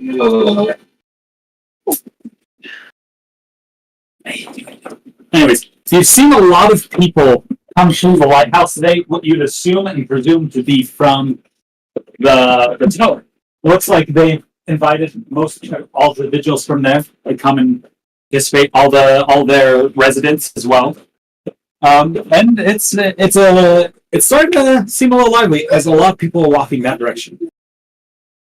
As you finally are making your way to kind of the cusp of this, and you remember it's kind of like maybe like a good little jaunt away. The first thing that hits you is kind of the smell of sweet, like half fried street food. The classic smells that you get with, like county fair vibe, like, the funnel cake, things like that. It's the first thing that hits you. And then you can kind of hear in the distance the sounds of shouts and rambunctious conversations filling the air. As you approach, you can see all those small stalls that, when you first passed through here, were all closed, are now open, and this place seems full of life. Those kind of small, narrow streets leading up towards the top port where the hexagonal-shaped train grounds sit are filled with people. Peddlers trying to sell, treats and knickknacks and things like that. As you guys approach, there seems to be a booth at the front that's kind of basically a sign-in sheet, and it basically says on the front of it for active vigils to come and sign up to be able to participate in some of the competitions. What kind of competitions are you? Well, that's a good question. As you kind of come up, it's a kind of a burly dwarf sitting at the desk. Well, my wife has prepared a lot of things for the training grounds, and I think we'll find it very interesting. Many of us have been around for a long time, and every year they come up with something new. It's crazy what they do at this place. It's fun, but it's different. I'm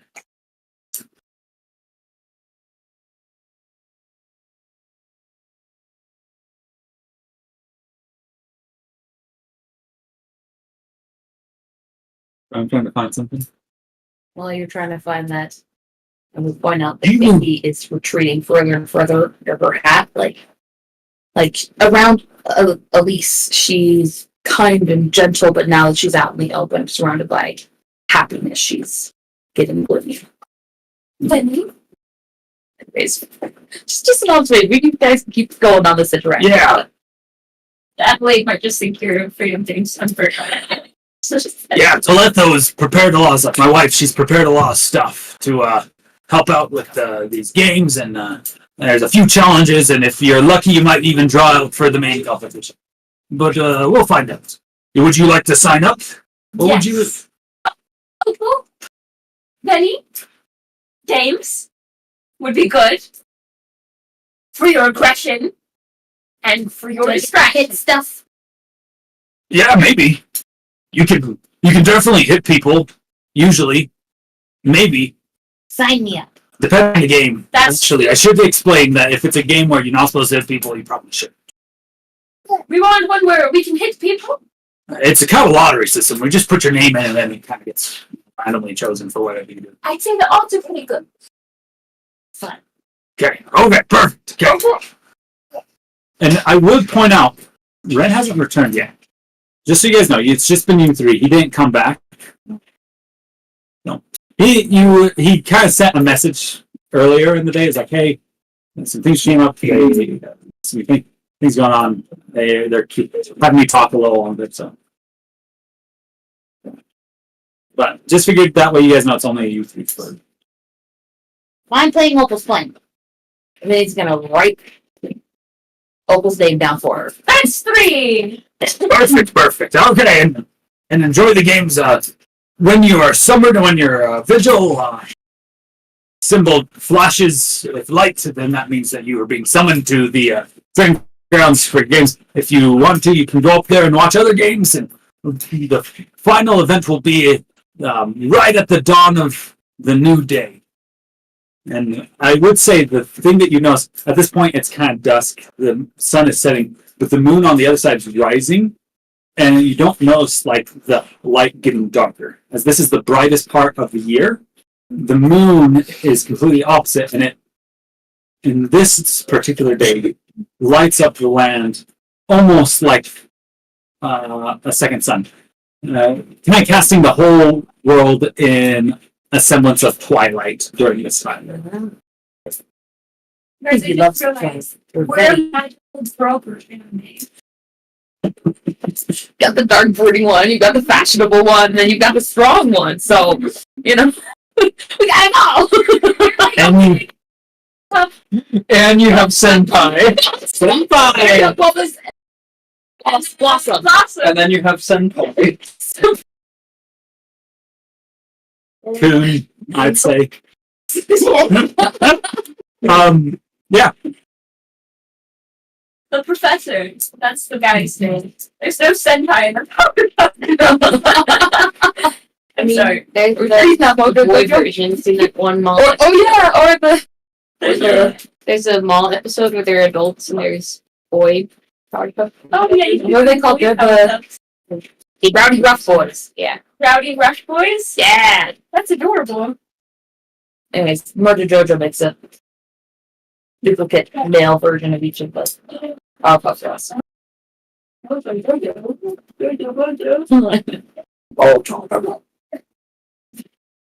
I always think. My sisters used to play Powerpuff Girls. It was just being hooked in Tasha. I was always Buttercup. It's so fucking bubbles. That's so funny. So last year when I found the pins of all three, I was like, yeah, we're all toxic.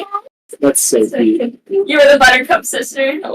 Same. Because Hope was obviously the leader. She was the sensitive, little person. And so I was left with Buttercup. That's totally cool with me. Right? I wasn't rough and tumble like Buttercup, but I like friend I am. Yeah. Anyways, we can continue. Saying I was also a buttercup. So whatever. I'm glad that we're all coming together now. Anyways. So,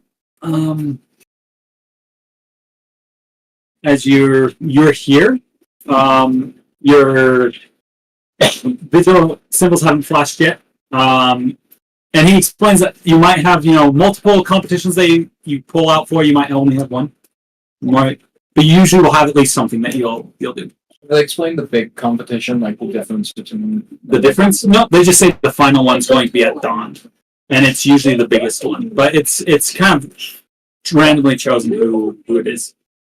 So, just so you know, you can always go and watch some of the games that's going up at the training grounds. Or there's, a couple things around that you can do. You see, particularly, besides just the food and stuff like that, you hear, or you see what looks to be a tent where there is some minor, like, low-stakes gambling happening. You also see kind of a little bit farther down, there's a little kind of stall set up where you see a goblin with one eye and missing half of its other ear. And he sits there and he's wearing kind of like a long flowing robe. He's actually standing up on the desk portion of it. He says, "Come and get your fortune told by Gristle the Goblin! Come and get your fortune told by Gristle the Goblin! Come and get your fortune..." And like people are just kind of walking past and like he's like, "Come, come! Come! Come here! Come here! Come and get your..." Anyways, that kind of goes on. You also notice, not too far away down, you see a sign that's kind of a little tilted to the side. It says "Discount Magic Items." It's choose for you. It's choose for you. discount magic items.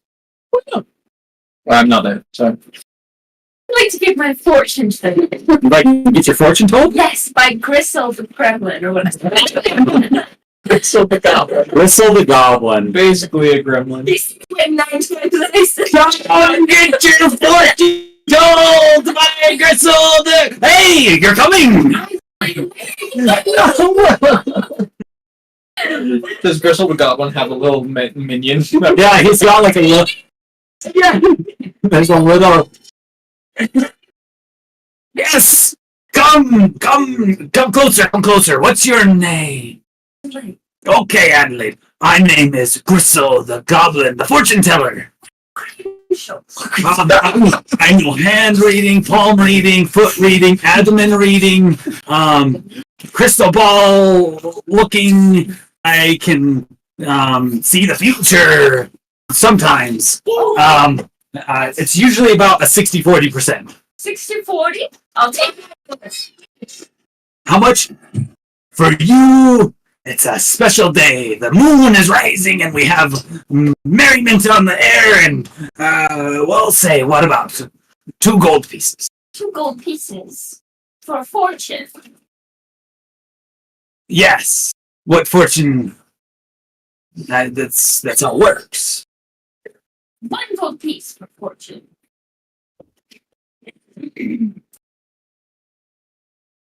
You drive a hard bargain. It's not a hard bargain. That's overpriced for what most fair people charge. I'm seeing. Yeah, but the problem is the inflation in the area. This is a social event.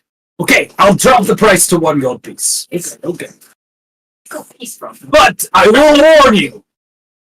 The amount of ability to spend on focusing on the divining for your fortune may be not as lengthy as someone who would be willing to spend 2 gold pieces. That makes sense. Checks out of my head. Thank you.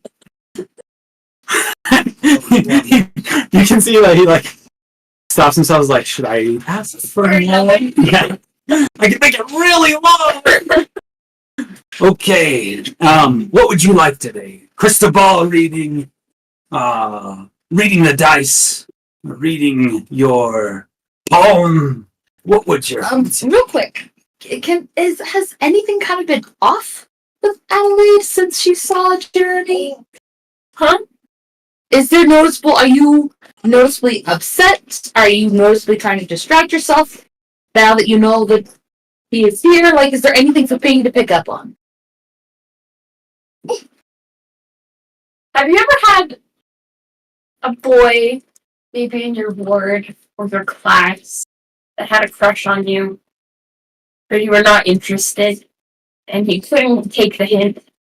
And a good long couple of years has passed, and now he shows up again. And it's like, ew, still. No, thank you. He hasn't gotten any cuter. In fact, he's probably gotten worse. It's like story that I will in the air. But yeah, it's kind of that like, ooh, and then like she's fine. Like, oh, as if, and then like she's good. Okay. So there's nothing for Piggy to pick up. Okay, that was just like, Yeah. Go ahead. Like, but it's not emotionally disturbing at all. Okay. It's more just like.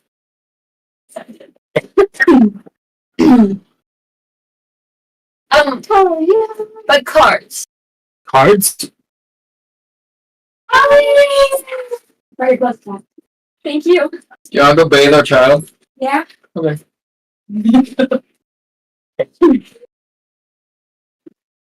Oh. He's so confused. The heck? He's been liking it. Oh, is he? Yeah, he's not scared. He's okay. Oh, that's so great. Interesting. As he says, okay.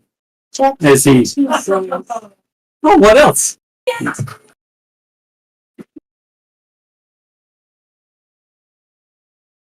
Adelaide takes over. Are you using ChatGPT? No, definitely not. This is certified fortune telling. I would never use any sort of I'm fake. certified in AI. I am certified in AI, artificial intelligence. It's actually the leading opportunity to get your fortune told.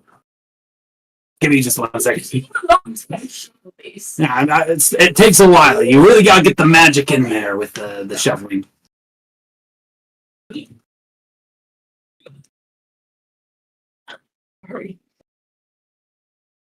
Our comments from people are being withheld. Why would he? No, let him loose. I can't see. I can't tell. Turn it. He's like, Interesting.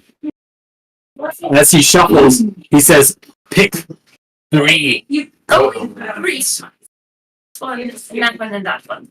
All right. As you draw nuts, and he says, "I'm going to draw 3 more cards of my own." Oh, 3. draw 3 for her. Turn. He's not eating my fortune. That would also be 4 more. Okay. Give me 1 second. I'm sorry, I kind of messed up. I don't know if he likes it. He's trying to grab. Oh, he thinks it's running away. I don't know. He's handing it to me. He's telling me to hold it, but I don't know what that means. Oh, is he afraid it's gonna go away? He had me holding it. He was like, hold it. You want to go? Say go. What is Say this? go. This. It's breadsticks in a circle. Oh. It's called cat pie. Oh, yeah. Horrendous. Go. But it was good. Go. All right, go. Go. Bop, bop, bop, bop to the top. Da, da, da, da, da, da, da. While we're waiting, I'm curious, what are you wearing to the festival? All right. Sorry. The dress. Too late. The dress. Well, I don't know. Is the festival like? Well, we have to fight, right? Sure. Yeah. And it's street food and Yeah. So she's probably just wearing. Just normal. I mean, she's not out, roughing it, so it's Definitely. nice. It looks good. Like a nice cream and gold. Okay. In front of you, he says, "Point to the card that speaks your future." Of the 3 that are in front of you. That one. Okay. is there a particular one that looks like mourning and death? Then, I mean, you're just looking at the backs of the cards, lady. You can't really tell. Oh. Just so no one's off the butt. Sorry, I thought they were laid out. I thought you were talking about the ones that were laid out. I Oh, we didn't flipped over. I just we gotta flip them first. think he's just gonna point to it. And what about you, tall lady, or medium-sized lady, but very look, little lady to my right. Middle one, perfect. For you. Interesting. You find yourself flipping it over, and you see what looks to be a cartwheel on it. Oh, interesting. This is also known as the will card, usually symbolizing change. An unexpected event will shift your life in new directions. Oh no. Interesting. That is interesting. This really does represent change and cycles of fate. You Is chose. it a positive way or a negative way, or is Sure. Yeah, that's probably a good way to take it. all right? For you, which one did you pick? Did you right, left, or middle? Probably left. Okay. Roll left. Interesting. As you turn over, you see what looks to be on the card a high lady with a crown. Oh, the high priestess card. That one. And that's not a. I mean, for 2 more gold, we can. Yes. The high priestess card symbolizes intuition and hidden knowledge. Maybe you will soon discover a hidden talent that will lead you to success. That's not her. And Maybe. You then. Which one would you choose? Middle. Middle. Interesting. As you turn over, you see what looks to be a small, hunched-over man with a really long, drooping nose in front of his mouth, and his mouth is like turned like this, kind of like a frown. And he looks like he's like just barely like coming out of a tree like this. Oh, the Hermit card. This represents introspection and a search for deeper understanding. You will gain wisdom, maybe from an unexpected source. Now, I must warn you, cards are unpredictable. You drew 3, but you can only take 2 with you. Choose wisely your last card. You wish to flip it over?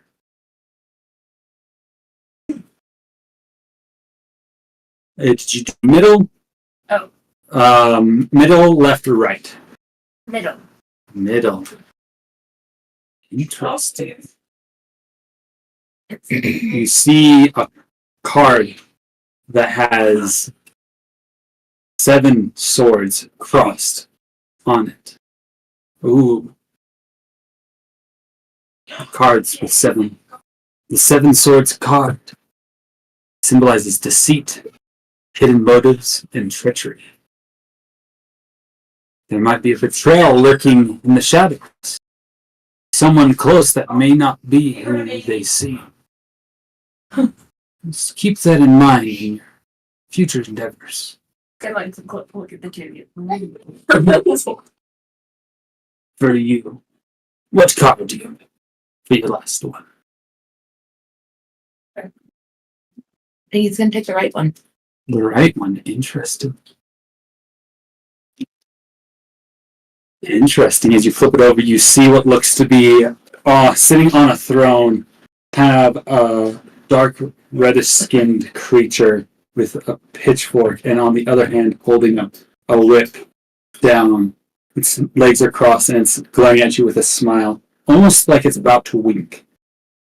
The Devil card, symbolizing temptation, bondage, and self-imposed limitations. A dark path may tempt you, but once entered, be difficult to escape.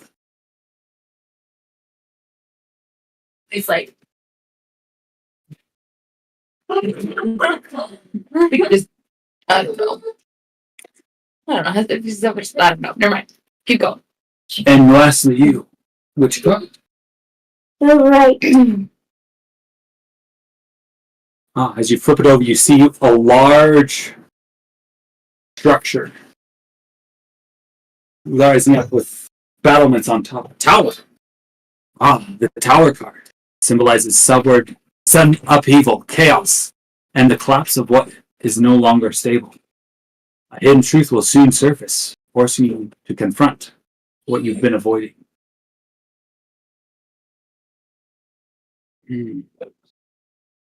Well, it's been great having you. Thank you for getting your fortunes read.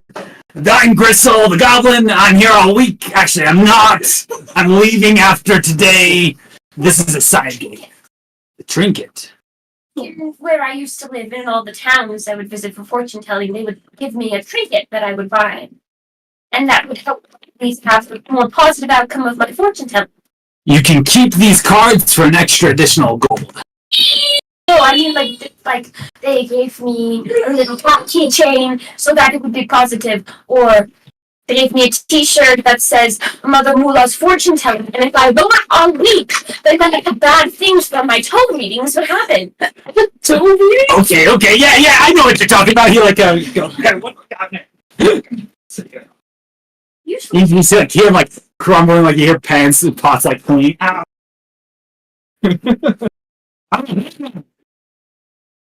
Behold, the quill of writing. Oh. If you will write every day with this quill, will bring you good luck. I'll take it. What's the cost? $5. Got it. She's gonna tip too. Well, one of the better ones. And you were so. Never mind. You've got to test them. No. Barren? Don't forget your fortunes from Grizzle! As you guys are walking away.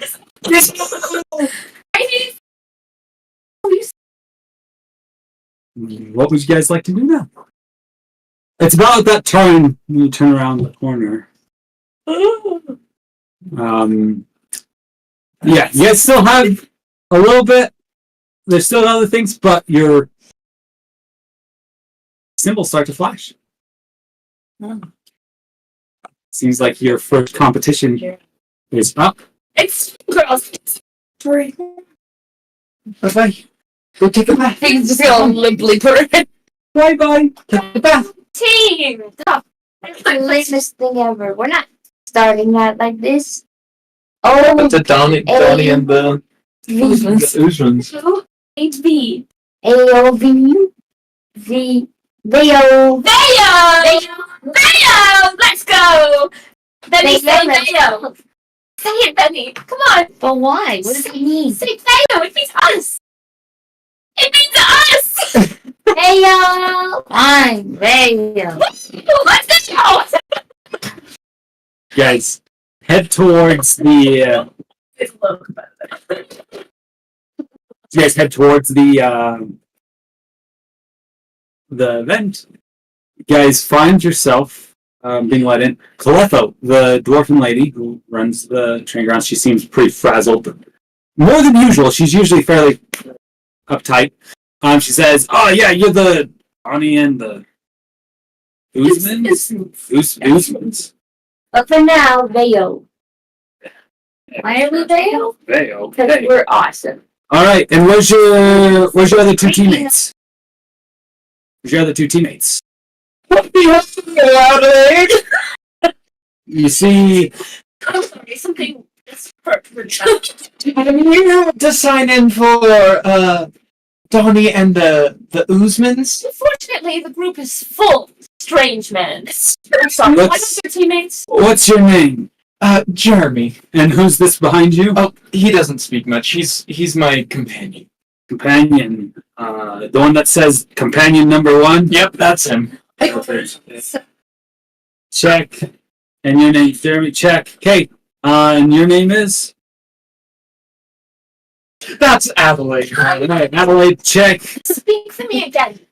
Okay, sorry. Okay. So what's your name? Benny, Kate, Weezerton. Weezerton. I'm sorry, I don't have a Weezerton. It's Penny. I see it. Is Weezerton like a surname or family name? It's Okay, I see. Sometimes they don't keep it on here. Benny's laughing. It's just me. Weezerton.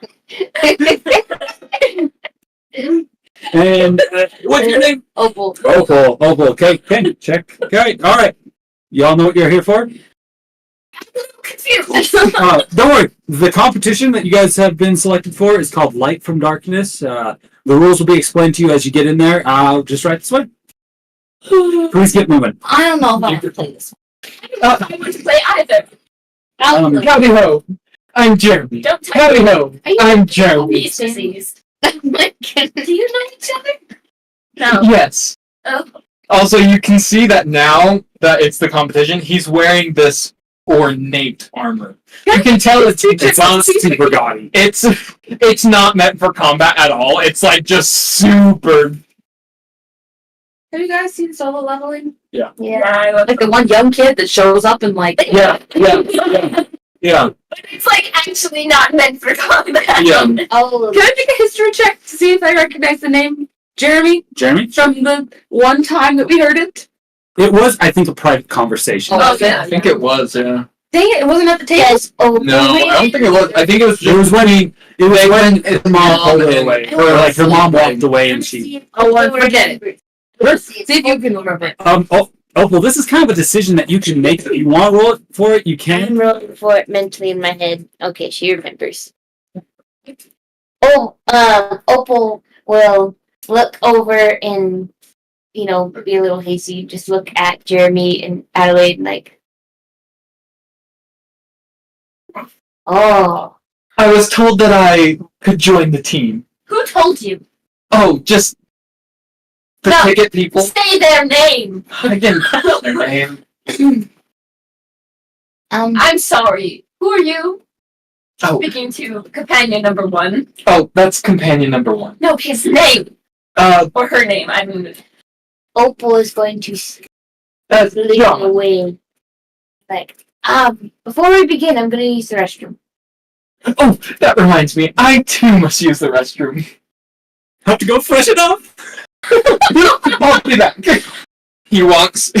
He'll Okay, walk. Opal. You guys are all in this little preparation area. There's restrooms and stuff. Like that. He'll walk off, and you'll see that the turtle that's there is just kind of quiet, just waiting.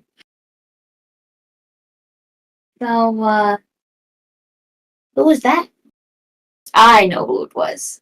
I returned by the He like walked off and then came back. Just like do something, and then you walk away. I'm like, A moment goes by as you guys are. Jeremy. and who's Jeremy? Jeremy. Is the biggest idiot I've ever seen. As you see that the turtle, you watch as the image shimmers a bit, and you watch this drow character step out of this illusion, and he like, oh, So your real character is the drow. Jeremy is just a puppet. oh, my neck, and you watch as he's like standing up because he's been like hunched over as this like turtle. And who are you? Hello, señorita. The name's Red. Oh no, another red. Red, A red, Like the color. not red. like the color. Red. We already had a colored name, Pinky. Well, I thought they said your name was Venny. It is Venom. It is Ven. We had a pinky. Well, now you have a red. Wait, so were you companion number, or you were a different group? so. This is turtle that was companion number one. Number He one. stood up and It was an illusion. removed the illusion. You removed an illusion. Jeremy. Unfortunately, yes. For how long have you been acquainted with him? Oh. 8 months? No, I was just saying, Cole. That's And what do you Is that do right? in disguise? He paid me. To disguise yourself? Yeah, he had this weird notion that someone he's been after, I'm assuming it's you. Oh, don't. He has a little bit of a complex. I should probably describe what this character looks like, Yeah, actually, please do by the way. This is. Go ahead. I'm loving this. No, you're good. Big hating it. But he's hating it. So he's a drow, so dark elf, kind of that more darker purplish skin, right? Mm. He has what looks to be like a hat, kind of like a flat brim hat on. His ears kind of stick up through it. He has a white like mustache and a white goatee. You can see that he has kind of a little bit more of a flowy white shirt with, you can see like white chest hair popping out of it. He's older. He seems like he's probably in his like, if you were to equivalent to humans, probably like 40s. Okay. So he's older. You can see that he's wearing like a black vest with kind of some pops of color along it, as well as he has one sleeve rolled up. You can see that on the sleeve that's rolled up, there's several tattoos running up along the arm. He has several ear piercings, a few rings on his hands. He has a strange necklace that you can see. I'm trying to think if there's anything else. He upset. A good way to describe him, like in layman's terms, like our world terms, kind of looks like Zorro. Yeah. But That's another thing. He is wearing. You guys would notice it right away because it's up close. Like you don't need to make a check. He has a tattoo that looks like a masquerade mask, kind of around, and there's like swirled patterns It's up a around. tattoo. It's a tattoo. Maybe Pinky likes this. I don't know. Dark and itchy. Pink Venny. It's gonna take me a little. Well, seeing as such, But that's the I always- he knows. no, I can't do a Spanish accent, but imagine he has a slight Spanish accent. I'm mostly just gonna say "Señor, Señorita." that's the extent of my McKay's acting for that. But Yeah. imagine a slight Spanish kind of cowboy Spanish twang to it. Oh, you'd also see on the side of his hip there looks to be some kind of metallic device. I don't know how many of you would know what it is, but It's a tablet. It's an he iPad. has one of the phone holsters. No, no, it's not that. one of his hands has like gloves on him, like a fingerless glove. So sorry. He just don't know because it's McKay's character. So what's the gossip? I mean, what's the gossip? The Jeremy. Clearly, there's some history. You've been with him for 8 months. Oh, but Yeah. you who was there? Well, the Jeremy I remember is exactly how Adelaide's describing him as well. As I wasn't there, I wouldn't know that, but I remember training in the training grounds one day at my guild, and I looked out and I saw a very upset little boy yelling at his what's the right word? Yelling at his assistants that he packed his clothing incorrectly as they were going to the ball that Adelaide was hosting for her birthday. I was able to catch one of the assistants saying, "Oh, no, so sorry, Master Jeremy." So it matches the description quite well. In that moment, I thought it would be quite well to play it frank, but I wasn't successful, so that's why he doesn't remember me. But now I have the opportunity again. I would describe him like a rash. Unpleasant, itchy, just touches itself around you, and the more that you beat at it and pick at it to get it to leave, it just inflames and makes it more noticeable. But he likes you. Or he just is strange. If he really liked me, he'd leave forever. I tried. Well, not really. Anyways, we should probably get to whatever this light in the darkness is. He is coming back. Don't tell him I spoke to any of you. And he'll like snap his Yes. fingers, and the illusion will like reach around him, and he'll like hunch back down. You will not believe what just happened. I had my fortune read to me. Pinky's just gonna walk to where she's supposed to be. The gate starts rolling up, like leading you guys into the arena. Well, I guess it's time. I wish he would stop talking. Is there a way to make him stop talking? Like the silence spell, right? You guys are ushered into the arena. As you guys find yourselves standing among a crowded arena, like a lot of people are just enjoying watching the games, you find what looks to be several other groups coming out. In front of the gate that you come in, kind of set up as in each one kind of its own small hexagon in the middle, a table set up where you can all sit around and kind of look at each other. Light from darkness. As this happens, you see someone rise up from the middle as comes in. They're wearing kind of chef's clothing. You'd recognize this as Gerland, the person Elia knows, and he'd recognize you and kind of light up, but then he realizes he's presenting something. He's like, "Oh, everyone, come now, come now! Welcome to the challenge of light and darkness. I have before you a challenge. We shall see who become the victor. Now, challenge is the team. Well, maybe some background. This day is all about separating the light that comes from the moon from the darkness that we usually face. And as us as vigils, our job is to help those in darkness come to the light.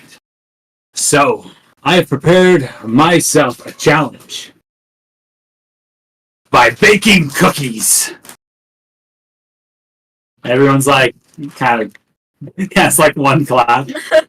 Anyways, this is the challenge. We have cookies. You have to take a cookie, separate the darkness from the light. Those who can get the filling out from between the two cookies with leaving the least amount of filling on both cookies wins the competition. And I will be playing for the other teams. Cool. So, first up, as he dishes out one cookie per person. See how well you do. Please pass. Now, do not eat the cookies, because that would be not correct. Yeah, dark, sweet, seems right up Benny's time. As he kind of sits there and everyone starts cheering, you realize that these cookies are magical. They have some sort of enchantment on them. And it looks like they're very difficult to separate. You have a story? You want to tell it? The magic is a mission prank from my companion who get put in the magic of mayo and had the elders eat them and see which one got the mayo one. And it happened to be the little gullible one. It's like, my oil tastes weird. It's like, so, magic. Magic man. And they did not do that. These are just barely freshly opened. But the challenge is, You don't ready? This is the challenge, and whoever wins, there might be a little bit of a prize to it. eat the cookie. Yeah, you get to eat the cookie. Okay, ready? 3, 2, 1. As the crowd kind of starts cheering, ready, go! See how well you can separate. Now, remember, it's not just one cookie off. Both. It's both. That would be red that does that one. This is Jeremy's. Ah, They did it. How's that?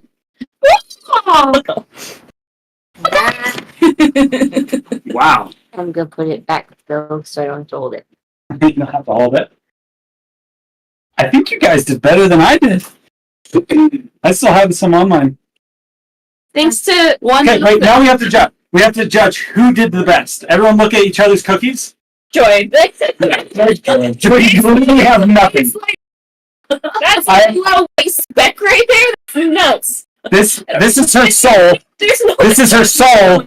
That is how much light she feels right now. That's her soul.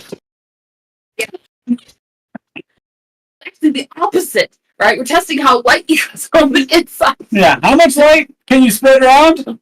Wow, little. Jeremy completely fits. Jeremy did great. Okay. Whoever's the fastest. Because that's what you Open did pretty good.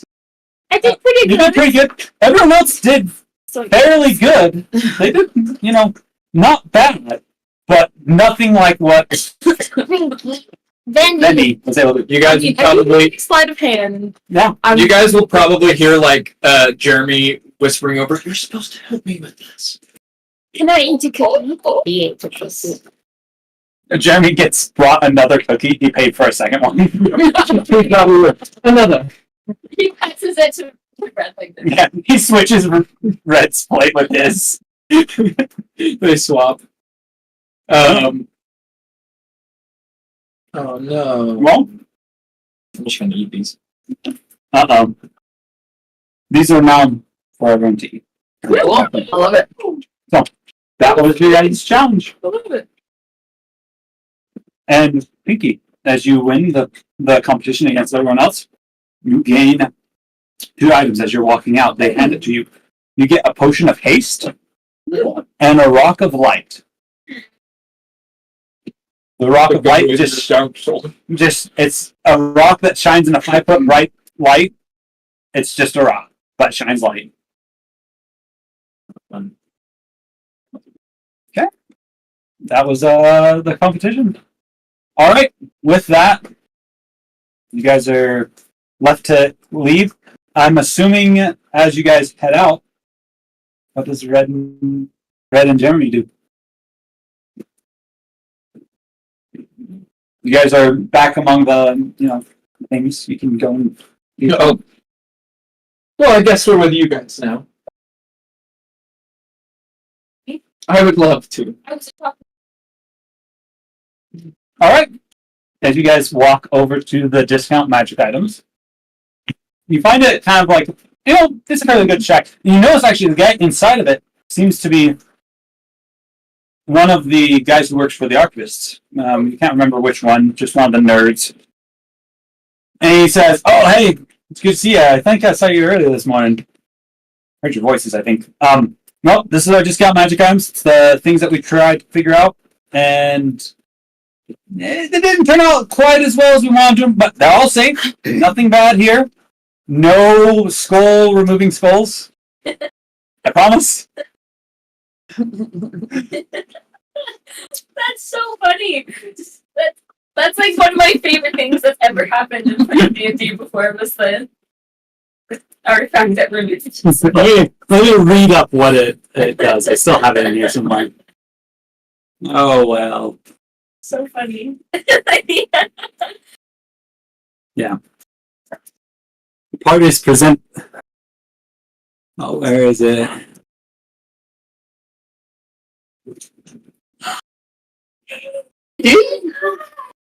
Are you all bathed? You're all soaked off? Clean? Yeah, baby. I got her his pajamas, and then I grabbed his blanket. He grabs it. Goes, Where is it?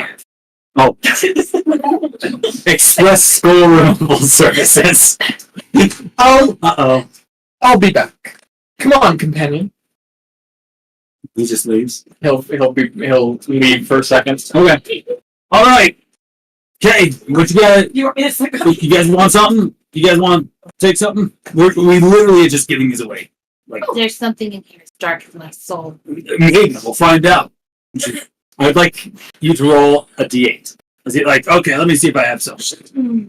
Dark. Okay, what do we got here? A 1. One. This was pretty good. It was actually going to turn out pretty good. He holds up a ring. Was. This we're calling the Ring of Extra Attunement. You can have it. It's it's kind of just a straight silver ring. I get the joke with it. So yeah, here you go. Wait. Yeah, now I should preface, it's a ring of extra attunement. It allows you to bind yourself to more magic items. But this magic item requires that same binding. So it really gives you none. Sure. So it really gives you none. But it's free, Want me to read it? and it's magical. Yeah, cheers. It's an empty and useless in my soul. Does it fit on her finger? All magic items. It like breaks down. It does give you an extra attunement slot, but it does require attunement. Yeah, it's a It's a bangle. bangle now. More bangles. All right. Sure, let's find out. Roll a d8. We must be very poppy. Stick with me. Write that down. When Red gets back. Oh, I also have the one with smiles. I tried. 5. Five. When Red gets back in. Vicky's not gonna use that. I think this will work out. Not gonna use that. Thank you. I don't know if you actually like this one, but it's a pretty. It can be useful depending on the situation. Not really, but he puts it up and it looks like a rock. Very sweet and This is a rock of giving you hedge. gravity detection. Always. When dropped, the rock will fall in the direction gravity pulls it. But once it stops moving, the rock will say, Love you very much. You're always in. "Dried up." Vicky's gonna pick it up. She's not pick. Then he. Give hedge. Oh, then he's gonna pick it up and she's gonna drop. As it falls to the ground. With this fantastic book. Oh, that's It's gonna drop again. You love very much. Again. He's just dropping it again and letting it fall. Jeremy left for a second. It's probably at that point that he'll come back. What If you throw it at someone. You could definitely make an attack roll. Just Sure, roll on it. Who's that at? Jeremy. That's a 3. Hey, that misses. His ornate armor would Plus 1. stop that. Because it flies, and it seems a little confused because it's not just falling in the direction of gravity. It has, some momentum.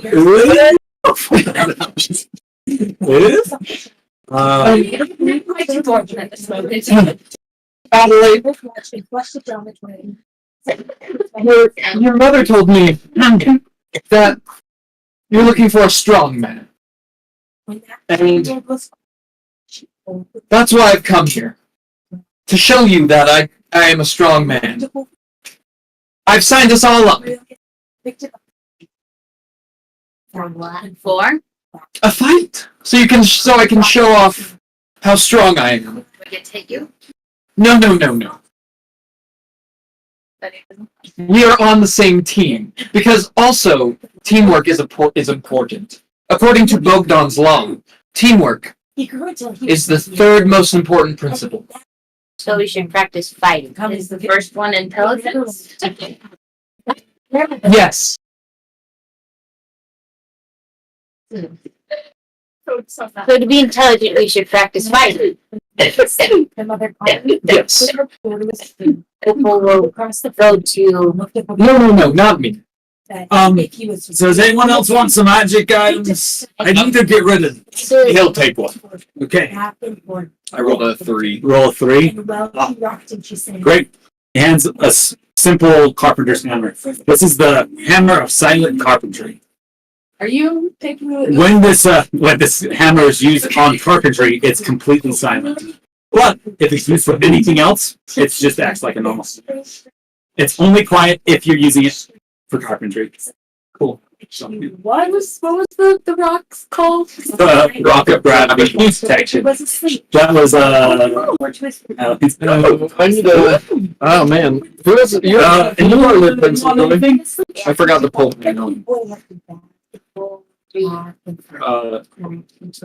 We are got 3, so do you want to roll again or take 4? 2. This one also is going to be a pretty good one. We thought we'd crack the case of being able to mass produce items. Left. Kind of. He hands it to you. It's a wand. Send it back. Another one. A wand. Of mass production of hot dogs. I was gonna say. No, this is a wand of create wand. All the lights. The command word is wand. And as he says wand, the wand dissolves in his hand and a new one appears in his other hand. There you go. That could actually be helpful for my other one. Sure, if you think It you can do melts and it anything, appears in his hand. yeah, like it's kind of cool thing, but literally it just creates Older another wand. and older. And then it melts and then it creates another one. One day, Huh? another person will be better. Yeah, sure. And very well sick. Just share them up and send it. All right, The door. I have some other good items, but you guys didn't know them, so I'll get them. It's okay. Same for I do like my new maybe. blue frog. Wait, did you get we got the ring of extra attunement? Fine. Also got But I Did you still- want? Did you want to roll for it? She took another. You got the rock, didn't you? Well, I didn't. It seemed like. Look, I have like 4 more items that I really need to get rid of, but I should probably just try to get rid of one. That night. There's one more. 4. That's a pretty good one.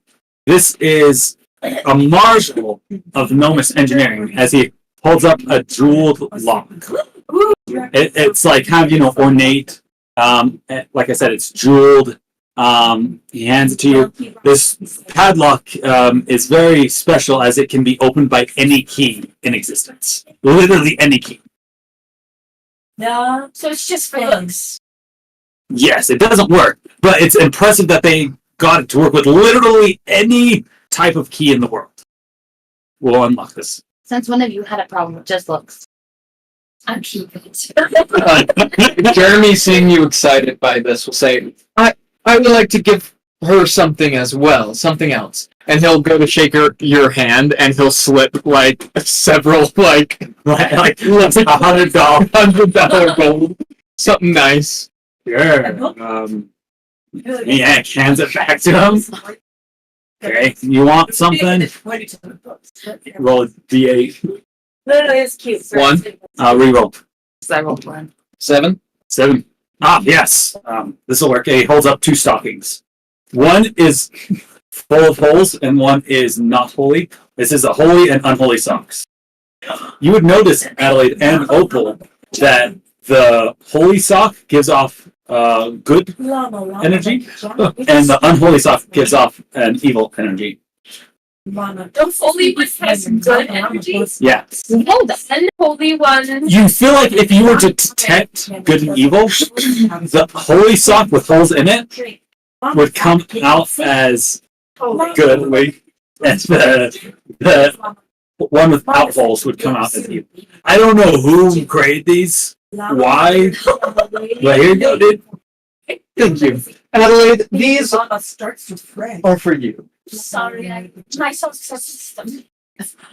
Thank you. Mama Llama hears the phone. Baby Llama starts to I knew you don't know to He just holds it. Anyways, I better give this to the rest of the people behind you. There's a couple others. Alright, let's move. We move.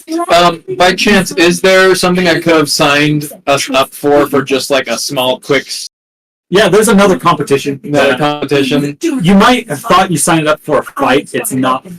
Okay. As you guys get there, you guys will summon again. This challenge that you have is not necessarily a fight. As you guys get set up, you find yourself in front of the group again, and on the other side there seems to be some sort of like crystal obelisk. They explain to you, you need to get across the 60-foot wide gap in the ground and get all of your teammates to touch the crystal, and you win. So the idea, and they say this, the goal is trustful. You see that there's somewhat of a shimmering light coming from the pit, and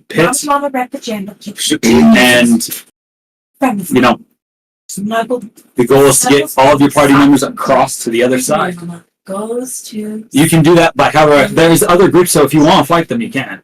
But Wait, the first one to get all of their group over to the other side wins. yes, it's a 60-foot wide gap, so That's fantastic because all of us can fly. all of your group. Okay. Since when could you fly? That's it. Well, teamwork. The number 3 rule. So we fly across and carry these 2 with us. Who? Oh. Her desire to not be around him is really badly against her competitive nature right now, so it's like, a long time ago. could you fly him? Yes, that was good. That was good. I would prefer Adelaide. It's good. She did. Didn't want to do I'm sure you're already carrying the turtle. As you like go to grab the turtle, your hands would kind of go inside the disguise, and you like it's just a disguise. It's not like he's actually like your hands go into the shell, and you're like because it's just red on the inside, kind of crushed down. It's like Sorry. Nephi wanted to follow God and do what was Doesn't change my physical. one day physical. for the family had no Jerusalem. Jeremy seems really sad. He's just like He's jealous. He's gonna have the scriptures. It's okay, big guy. If you win, you can help her land on the ground. So Nephi, guys. Nephi knew that God would help Yes. us. So as you all of you start to the sky, Jeremy, Suddenly, Ahona. how do you do it? Nephi didn't know where the promised land was or Oh, how to no. get there. One morning when we had I think not very good. He's not very good.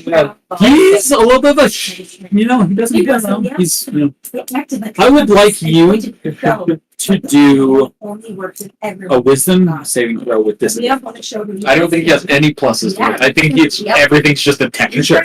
I'm pretty certain. Fiona. Oh. Sorry, my voice is going. Fiona.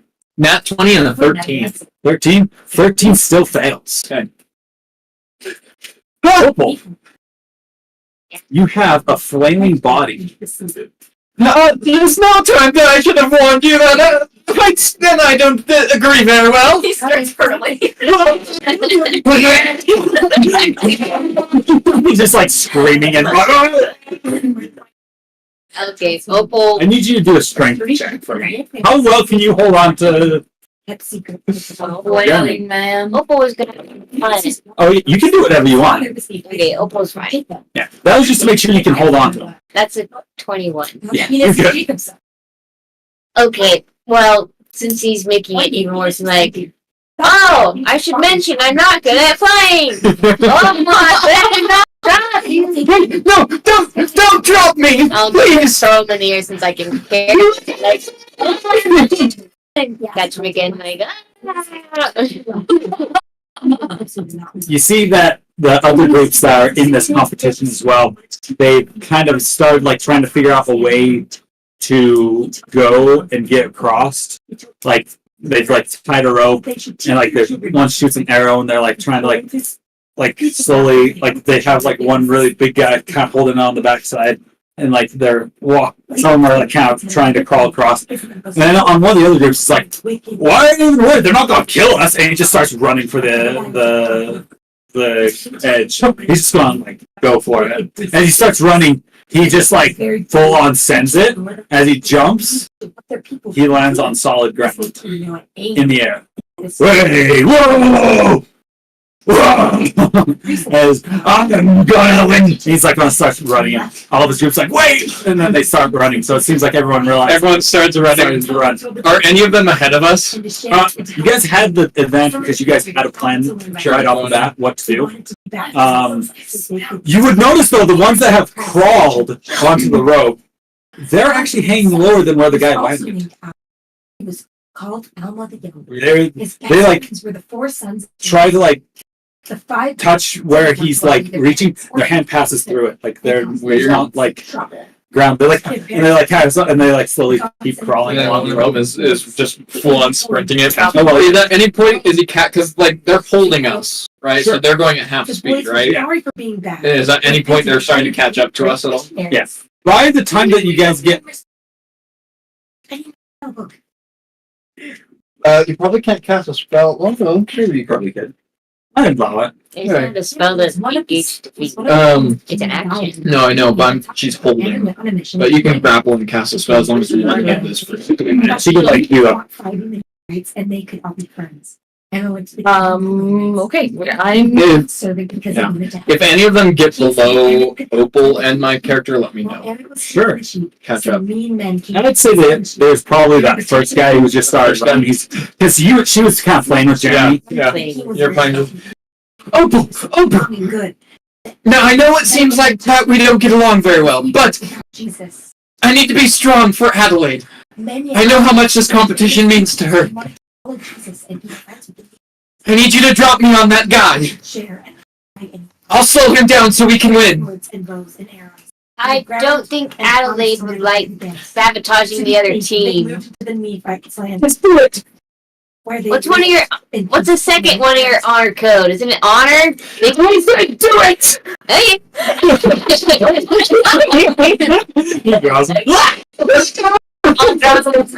Not on and drop him. Just As he falls, he doesn't stop where the guy's running. He just falls again past him. Do I miss? Can I get a chance to grab? You can try to grab.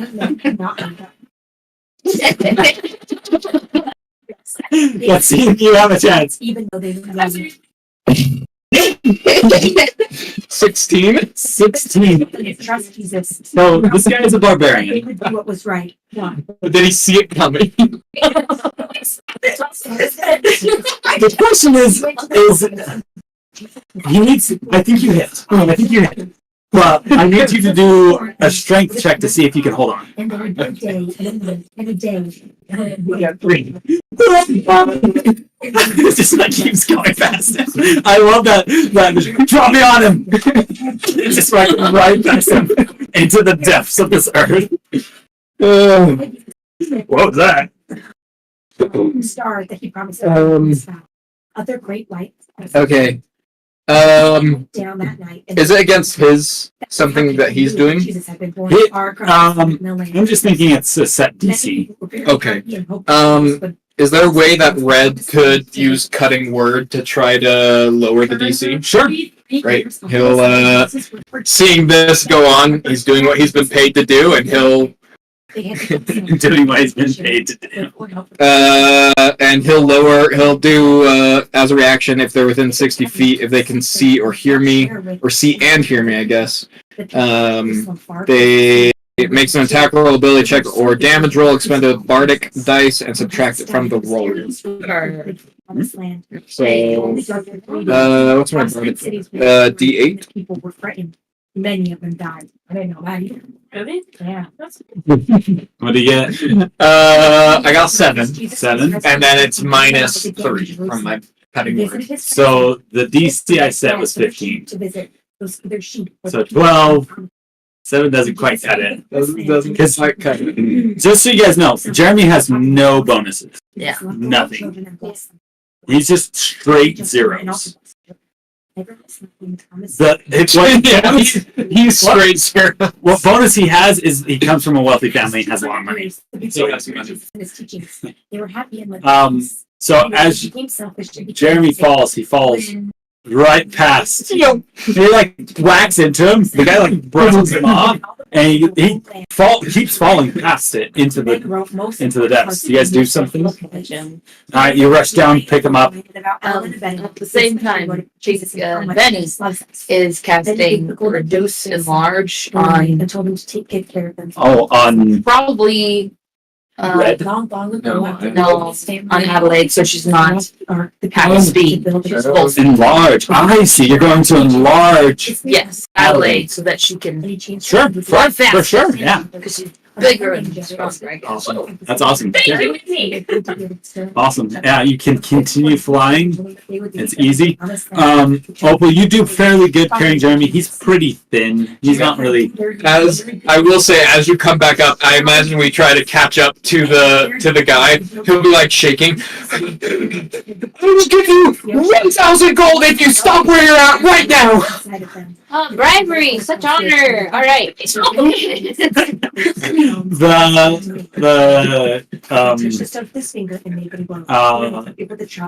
The barbarian looks at him and is like, "Where do you get off, dude?" And he just keeps running.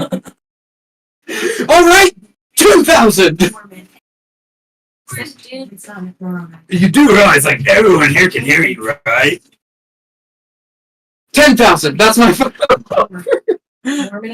Pinky's 10,000 ready? 10,000 gold? Freaking 10,000 gold! And he like stops and is like thinking like, what? Go! Here's your gold! By the power of God, Just like drops a giant, it falls through. He's like, anyways, eventually you guys all make it to the end with that distraction of dropping 10,000 gold. Literally. You guys finally get to the end, and all of your hands get onto the crystal before anyone else's. Good job. Question: does this work like Portal, where like as their point it comes from the top again? Yep. It just appears back on the far side. So if they fell through, they get teleported back. But what was this challenge was called Trust Fall. Yeah. You had to trust that you weren't going to fall. Yeah. Right. So. hilarious. Anyways, you guys win, and you're just so you know, the winnings is 200 gold pot to be split among the winners, and a potion of healing for each. Yeah, you guys get a little thing. So you guys can add that to your. So not 200 gold per. You need to split it up among you. 50, 50, 50, 50. Yeah. Five. Well, Five of us. Jeremy won't take any. I guess I could not take any either, but I think Adelaide likes the fun of winning. Yeah. It's Once such you're done with fun that pencil line, borrow it. After you guys are loading, Jeremy, Have a kiss? you probably thinking about kind of how that went, and you weren't able to really carry. You felt like your weight Kisses. in that competition. Yeah. I don't know. What's your? I think you guys are all still heading out, kind of together, trying to not be together, but kind of. Adelaide, I love you. We didn't know. Well, I'm professing it now. And I can see that I don't make you very happy right now. How could you tell? I have a thing for this. It's a people person. Let's just say I know how to get in my way. I can sense that there's a little unsurety between this, as you don't think I could protect you. Well, I'll be back. How many times does he leave and come back? He's persistent. What? Just murder this guy. You don't want someone that just throws around money anywhere. So, I'm gonna train. I'm gonna train for your heart. And you'll see me again. Come on, companion. This him and Red walk off. At this point, it's gotten night. The moon is fairly high up in the sky, and you notice it's still twilight. Finally! That's so funny. Holy cow, that's awesome. What was he saying? He doesn't care. That was awesome. Oh my gosh. Anyways, as you guys continue on, the Red and Jeremy, you don't really run into them anymore. I think he must have had his complex shattered by squealing like a little baby, having to be saved, and throwing 10,000 gold down as a bargain chip. Yeah. Throwing up an opal. Big downer. Big downer. Super nasty. Sure to carry him below. Yeah, he was kind of, there was maybe a few times where he definitely got a lot on himself. Would drop and be like, "Oh, what's up?" Alright, you're done. You're done. You're done. I'm done. I'm done. Eventually it comes down for the main challenge. You guys were not picked for the main challenge. Sadly enough. Jeremy. As the moon is starting to set and the sun's rising again, this challenge that you watch, I'm assuming you guys go to the final match. It turns out to be basically trying to find the symbols, like 5 symbols of the specific tower or lighthouse of the groups. So it ends up coming down to, the 2 groups were chosen, one from the lighthouse, one from the tower, and they compete against one another to see if they can find theirs and keep the other ones away from them. So it ends up to be a pretty exciting battle. Some familiar faces, actually, on our team. You would recognize Henry Van Dyke, your guys' trainer, as well as his wife, Olivia, and Nigel, the guy that got killed by Adilaide. He's back. He looks a little bit. Didn't we see him back before? Yeah, he did. Okay. But it seemed that their group, because they're the trainee, Yeah. got chosen for this one. Was he in? It's a good battle. Let's see who wins. we'll leave it up to chance. Odds, it's the tower. Even it is the lighthouse. It's Even. an 8. Even. Yes, take home the trophy this year. It's exciting. It's about magic, theft. It's a kind of pulling all stops, and it's exciting. And you hope maybe next year. It seems that the winners are awarded, kind of a. I think I was thinking something. They win. They have kind of a limited wish that they're given. They can wish, not necessarily for something like big, but limited wish as in like, I want to be able to, do this or have this happen, and it seems to come. You notice that Nigel wishes for a chance to talk with his family again, who passed away.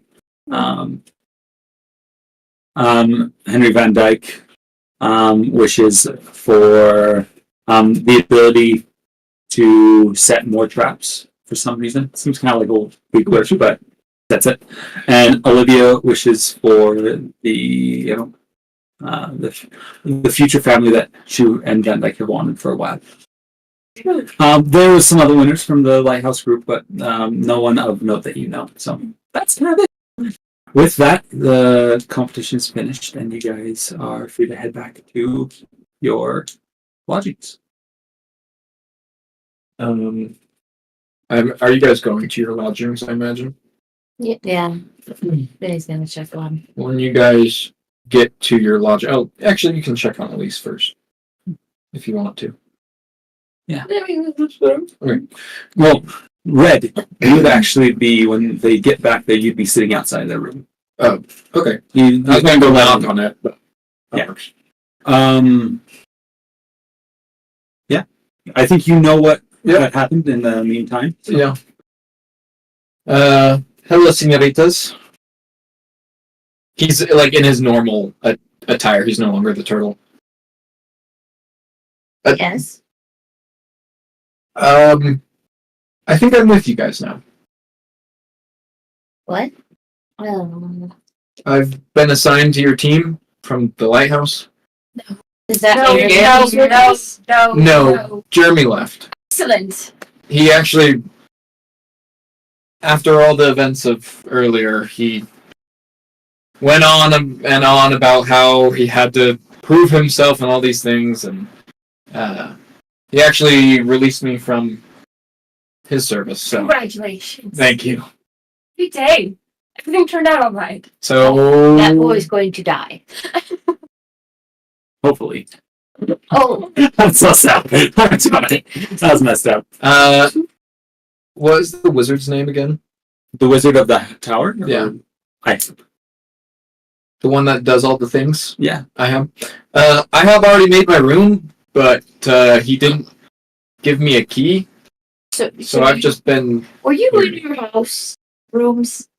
No. You haven't gone there yet, right? No, he asked me what I wanted in my room, and he just did it, and then he didn't give me any way to get in, so I've just been sitting here. You can explain if you would like. Another thing that you would also know, it sounds like you are already scheduled to be with a different group. Yeah. But they at last minute switched Ren in for a different group. Maybe it was a naming conflict. Ren, Red. Mm-hmm. Now that is even more sad. Well, could I imagine also it would have heard is Ren wasn't like switched with a group. He's still part of your guys' party, but he got called for specific assignment with another group. Would I have heard that their party lost some members recently? Yeah. So okay. It's for a specific task, and he was called in to help bolster with numbers, stuff like that. Right, but I'm not even talking about Ren. I'm talking about like other members of their party were left. Yeah, exactly. And so yeah, so I heard that you had some members of your party that no longer are here. So Yeah. not trying to replace them or anything. I'm just I'm here. Speak so casually of it. Exactly. There's a grieving sister inside. Don't upset her. I apologize. I think he's gonna go How about you check through the your little room and tiny we'll thing, introduce through the you little tiny tomorrow. door. Great. Cute little. And I'm so sorry. I think I forgot to get your guys' names. Adelaide. And it was Benny. Yeah. And remind me yours. I'm sorry. It's okay. I didn't say mine. I'm Opal. Opal. Pleasure. No, it's Opal. Opal. Opa. You still sassy because you're Hey, if it's simple, then you would say it. Say it. Say it. because your boyfriend left. Just like the dead man. Well, Then he would have cracked. should we? It just stays like that. Just The tension. Guys, eventually, after a long staring contest, enter you guys' room. You'd find, as you open the door, all the books have been cleaned up. And you would find, sitting on the couch, clutching the one book that she'd been clutching earlier, Benny and all you would have seen, is Elise sitting on the couch, just kind of sitting there. She looks like she hasn't gotten a lot of sleep, but you guys enter and she look up and says, "You guys are back? Yeah. How are you doing? I'm doing. I think I always knew that one day Barren wouldn't come home. He's lived a life that, from my understanding, is risky. But it's just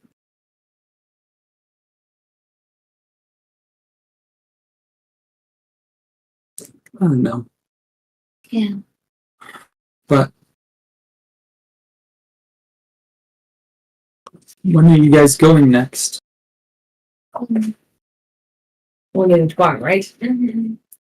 So we have a mission that is calling us away tomorrow. Tomorrow? Yeah. With that, she'd kind of stand up. You notice that she's wearing kind of more modest, kind of almost traveling clothes, actually. Yeah. I need to ask. Can I come with you? Absolutely. No. Yes.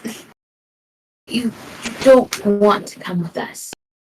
It would subject you to more pain and sorrow and monsters and suffering, and I don't want you to go through that. But if you need to leave, if you would like to leave, I have a place you can go. As she looks at you, you can tell, like, she's had a hard day, but she looks at you and says,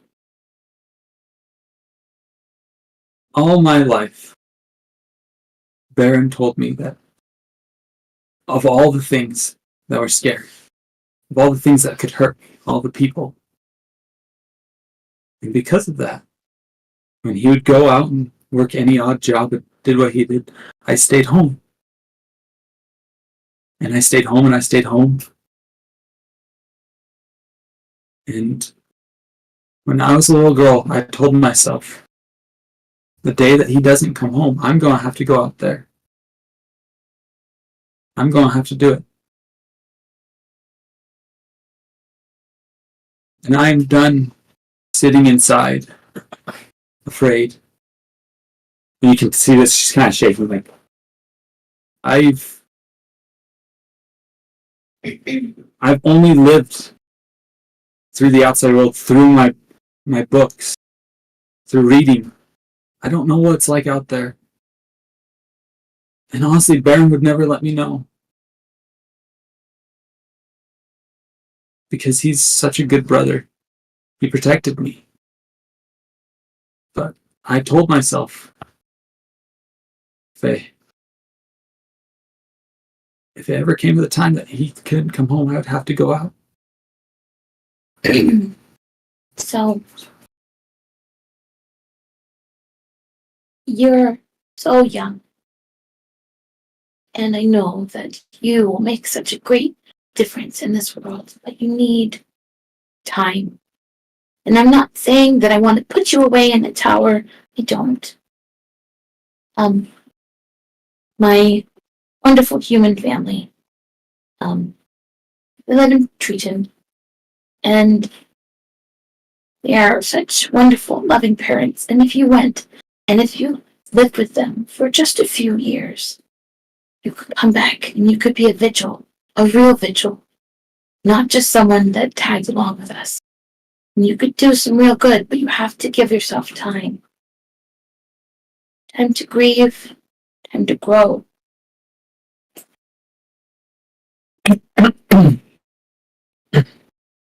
Ben's gonna glare at you. We're all gonna glare at you. I don't mean to step in here. Oh, good. Seen anything? Sorry, keep it flipping. I'm just kidding. That was rude. It was very good. Can I have another? But For sure, that's why I don't. Well, just so you guys know, I wasn't trying to look for ores. I was trying to find moon pies, but there's none in Cedar City. Oh, that's why you wanted to say. Yeah. Not even. But the closest one was down in Washington. I wasn't driving 30 minutes to go to them. Like, I know, but I didn't want to. no, You already told me. That's true. I don't know much of the situation that's going on, but it seems like from her story, it seems that she's been sheltered pretty much her whole life. It seems like your suggestion's a good one, but it might be time to let her make her own choice. And do what? She has no family, no means of income.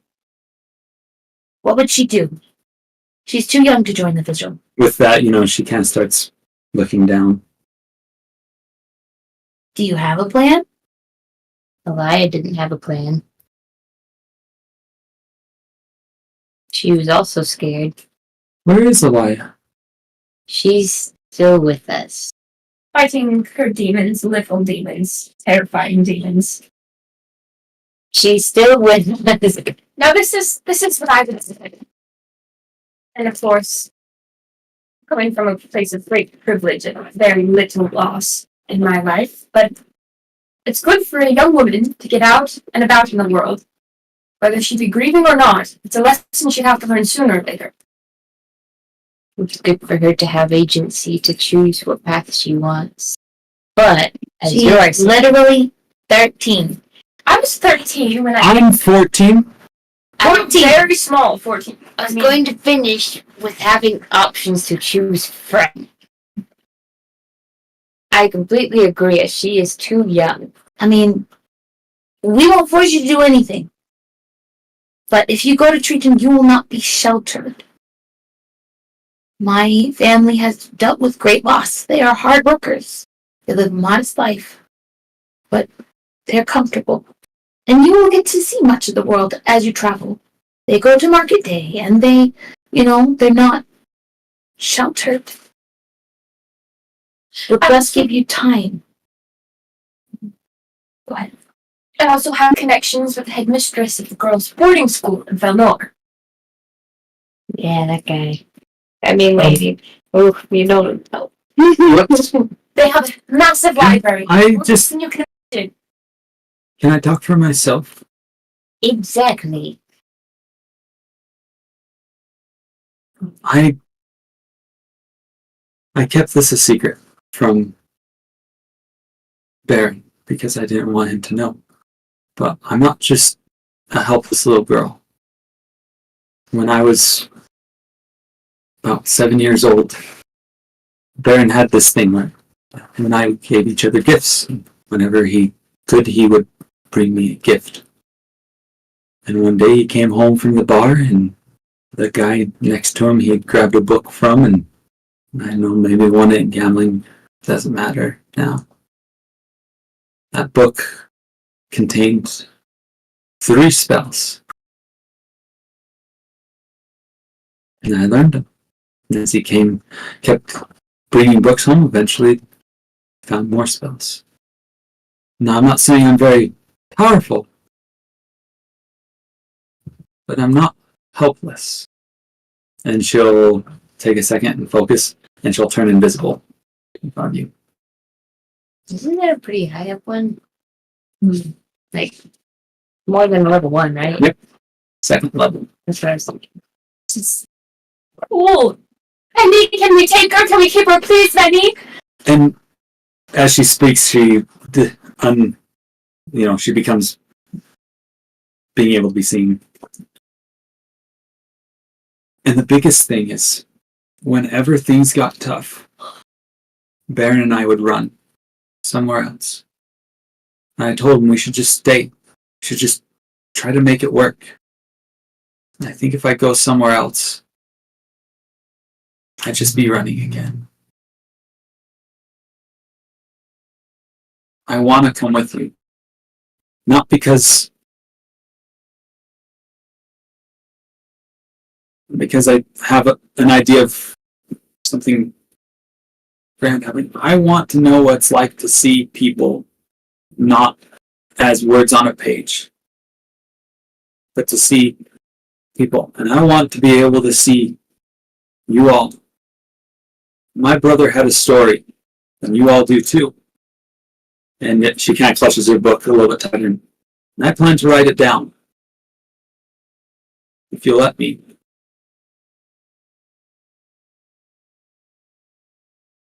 So above the table real fast. Are you trying to add another person to our party, or do you have another plan for her? So she would That's be up to us, right? That is up to you. Like, you guys can say, we're good. We don't want you. This would be kind of like an NPC similar to Paul. Okay. Or sister. For maybe this next arc, she would be with you guys. Doesn't mean that she's going to be running my own player character for the party. Okay, that was my big question. Yeah. NPC. This is an NPC. Okay. She has a stat block. She's just asking to join the party for this next adventure because she has not seen the world at all. Okay, and then second above the table question. Sure. Do the vigils have a policy about taking untrained, unsworn in members? It's similar to like Pabloing. It's a kind of a squire. That's what Pablo falls underneath. Is that vigils can have people underneath them that aren't vigils, right? But they have to be with their vigil leader to be able to be teleported through and back. I mean, Elia, when she was little, went with her dad. Exactly. So, well, I guess that's true. Okay. It's not uncommon practice to have maybe an older vigil will have their son join them for some easier missions, like having an apprentice. Okay. Venny is still not cool with it. She's thinking about dead Barren. She's thinking about Dead Elise. Asher being missing and gone, and she doesn't want another child. And you are going on a mission to look for some children. Right, and she doesn't. I don't know. She's against this. She doesn't want to. Oh my goodness! No. Where is the next mission? I'm pretty new here. We're going to. Where is it? I forget. I can make a history check for Sure. If I can remember. But if you'd like to do a history check, you can. No, that's not. You know that you're going to Tepish. Tepish, that's right. You are going to be briefed the next day of the last reported missing children area, and that's where you'll probably head out to. We are headed to Tepesh. Tepesh. That's where Barren and I originally are from. Oh. We are supposed to be looking for missing children. And what better way than to have a little kid? I mean, Nope. You play as McKay. It's okay. Not saying that's bad.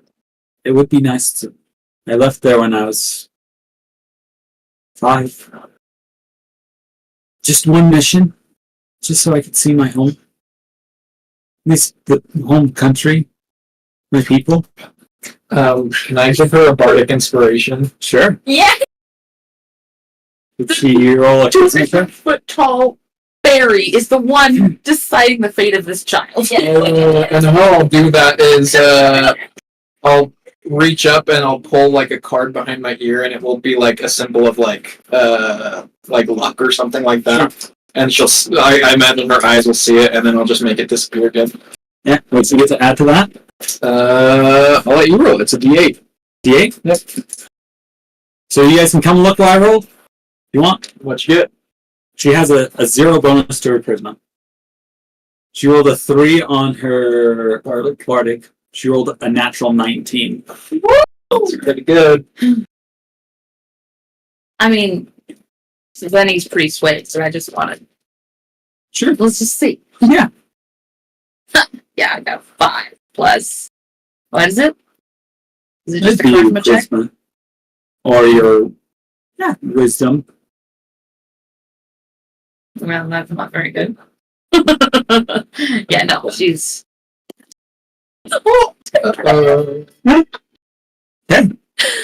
Face been Fine. decided. But the first sign of danger, you run. Okay. I will. Promise me. Or turn invisible. Turn invisible. I'll hide in a bush. I've done a lot of hiding in bushes in my life. Or learn to fight when you're older. Well, learn to fight. That is my favorite thing ever. What's that? Pinky, promise me. It's awesome. You mean Benny? Benny promise. Benny promise. Benny promise. That's hilarious. It is a pinky promise. Alright. And with that, that's our session. We will begin next session by jumping in, and you guys will start your next little arc. Woohoo! So exciting. It's A little- fun session. Conflicted on whether or not I like it that Jeremy is gone. You did a great job. I think You did. so. Good job. I'm still trying to figure out how to play red. Like I'm still trying to how when you get a new character, you're still trying to fill out where does this person land? Personality. But with Jeremy, it was just too easy. Yeah. Very well. That was